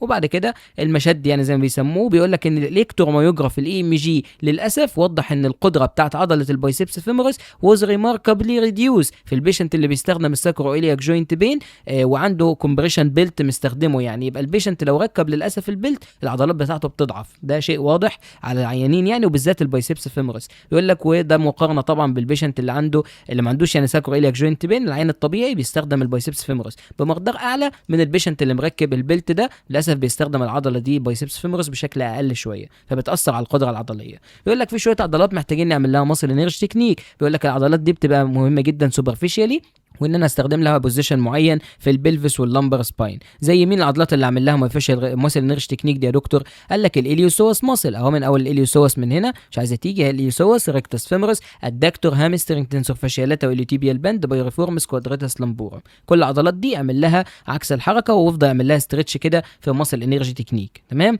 طيب دلوقتي بقى يا دكتور بيقول لك اول حاجه معانا ماسل انرجي تكنيك للبايريفورمز ماسل. تمام. تعال نشوف كده البايريفورمز اهي موجوده من هنا يا دكتور، لاترال للسكرم وماسكه في الجريتر تروكانتر، تبدا ان تعمل لك ايه؟ لاترال روتيشن او اكسترنال روتيشن. يبقى انا بخلي البيشنت يعمل اكسترنال روتيشن وانا ببدا اقاومه في ناحيه الانترنال، فبالتالي انا اخليه يعمل اكسترنال كده، الست دي تعمل اكسترنال بالشكل ده. طب ازاي اكسترنال يا دكتور كده؟ هقول لك لان زي ما انت شايف كده لما تشوف من الانتيريور سايد هتلاقي ان الفيمر لما تلف لبره يبقى ده اللي هو الاكسترنال بتاعها، ولما تلف لجوه يبقى ده الانترنال بتاعها، فانا كده بلفها لبره، دي كده لفه اكسترنال روتيشن. فدايما لما البيشنت يعمل ني فليكشن من برون او من سوباين يبقى حركات الهيب بتاعته بتتعكس. تمام. لو هو نايم سوباين وعامل هيب فليكشن 90 ني فليكشن 90، حركه الرجل لجوه اكسترنال روتيشن وحركتها لبره انترنال روتيشن. ونفس الموضوع من برون هيب اكستنشن 180 وكمان الني فليكشن 90، يبقى الحركه لجوه عباره عن اكسترنال روتيشن، الحركه لبره عباره عن انترنال روتيشن. يبقى البيشنت بيعمل اكسترنال روتيشن وانا بقوم زقه لبره ما خلوش يدخل لجوه، يعني اعمل انا انترنال روتيشن وهو اكسترنال روتيشن، وبعدين اقوم عامل ستريتش. بمعنى ايه الستريتش؟ ان انا هي بتعمل حركه كده انا اقول لها خلاص ريحي يا عم الحاجه كده، نزل لي بعد كده ايه، انزل لها رجلها في اللاترال او في الانترنال روتيشن اللي هي الدايركشن ده. بعد كده ده الاسترتش بتاع الماسل نيرش تكنيك. طيب بعد كده ممكن اعمل ايه، اخد بعد كده الهيب جوينت ده، ابدا ان انا اخلي رجلها بعد الرجل دي يعني الفيجر اوف 4، وبعد كده اقوم ماخد رجلها كده واقوم عامل ايه ادكشن في الرجل دي بالشكل ده، واقوم مثبت طبعا الانتيرو سبيرليك سباين كده، وبالتالي انزل الرجل دي كده يعمل استرتش على مستوى البايروفورمز وافضل اثبت شويه يعني. طيب بعد كده ماسل نيرش تكنيك للانتيريور رايت انومينيت، وبينما انا بشتغل برايت انومينيت يبقى انا كده بشتغل على مين، اخلي البيشنت يعمل هيب فليكشن 90 ني فليكشن 90 واشتغل على الكوادراتس لامبورم. تمام، اقول لها اسحبي رجلك ناحيتك وبالتالي اعملي هيب هايك يعني، وانا اقوم ساحب الهيب لتحت، وبعد كده اقوم عامل ايه ستريتش، اخد الرجل دي واقوم منزلها لتحت تحت الترابيزه يعني. وبالتالي خلصنا كده يا دكتور الماسل نيرش تكنيك. دخلنا في الموبيلايزيشن.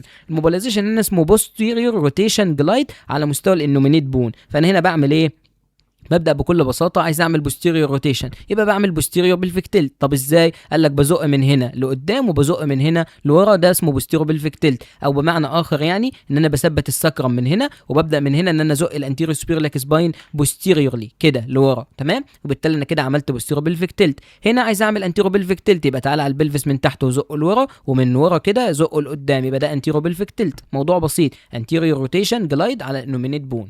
هنا بقى بيقول لك انتيريور جلايد للسكرم، بزق السكرم من قدام او من فوق لقدام، يبقى ده اسمه انتيريور نيوتيشن او اللي هو الانتيريور جلايد. طب لو جيت من البيز بتاع السكرم، او سوري مش من البيز، من الابيكس بتاعته بقى، من القاعده، من يعني مش القاعده اللي هي الحته اللي من تحت في السكرم، ورحت جيت ورحت زقته لقدام، يبقى ده معناه ان البوستيريور جلايد للسكرم. يبقى السكرم ازقه من فوق لقدام ده نيوتيشن وانتيريور جلايد، لو زقته من تحت يبقى ده معناه بوستيريور جلايد. تمام، يقول لك هنا الانر كور ماسل اكتيفيشن للترانسفيرسس ابدومينس، اقول لها تعالي يا عم الحاجه اعملي كونتراكشن في الابدومينال ماسل. طب ازاي يا دكتور؟ اكتمي نفسك وخدي النفس كده واشفطي بطنك. تمام، واكتمي نفسك في البدايه وانت بتشفطي، وبعدين تنفسي عادي. تمام، النفس يكون عادي ولكن يبقى فيه كونتراكشن وشفط للابدومينال ماسل. معنى ان الصوره دي تبان ان هي داخله لجوه، يبقى شفطه بطنها، وبعد كده اقول لها اتكلمي عادي ما تكتميش النفس. اول لحظه كده بس هي كتمه النفس عشان تبدا ان هي تحبس العضله بتاعه البطن دي كلها وهي عامله كونتراكشن كده. تمام، ده على فكره حتى لو حد عنده بني ابدومين وحاجه زي كده، لو شفط بطنه لفتره طويله دقيقه او دقيقتين وكده وتعود عليه، يلاقي البطن دخلت لجوه بشكل طبيعي.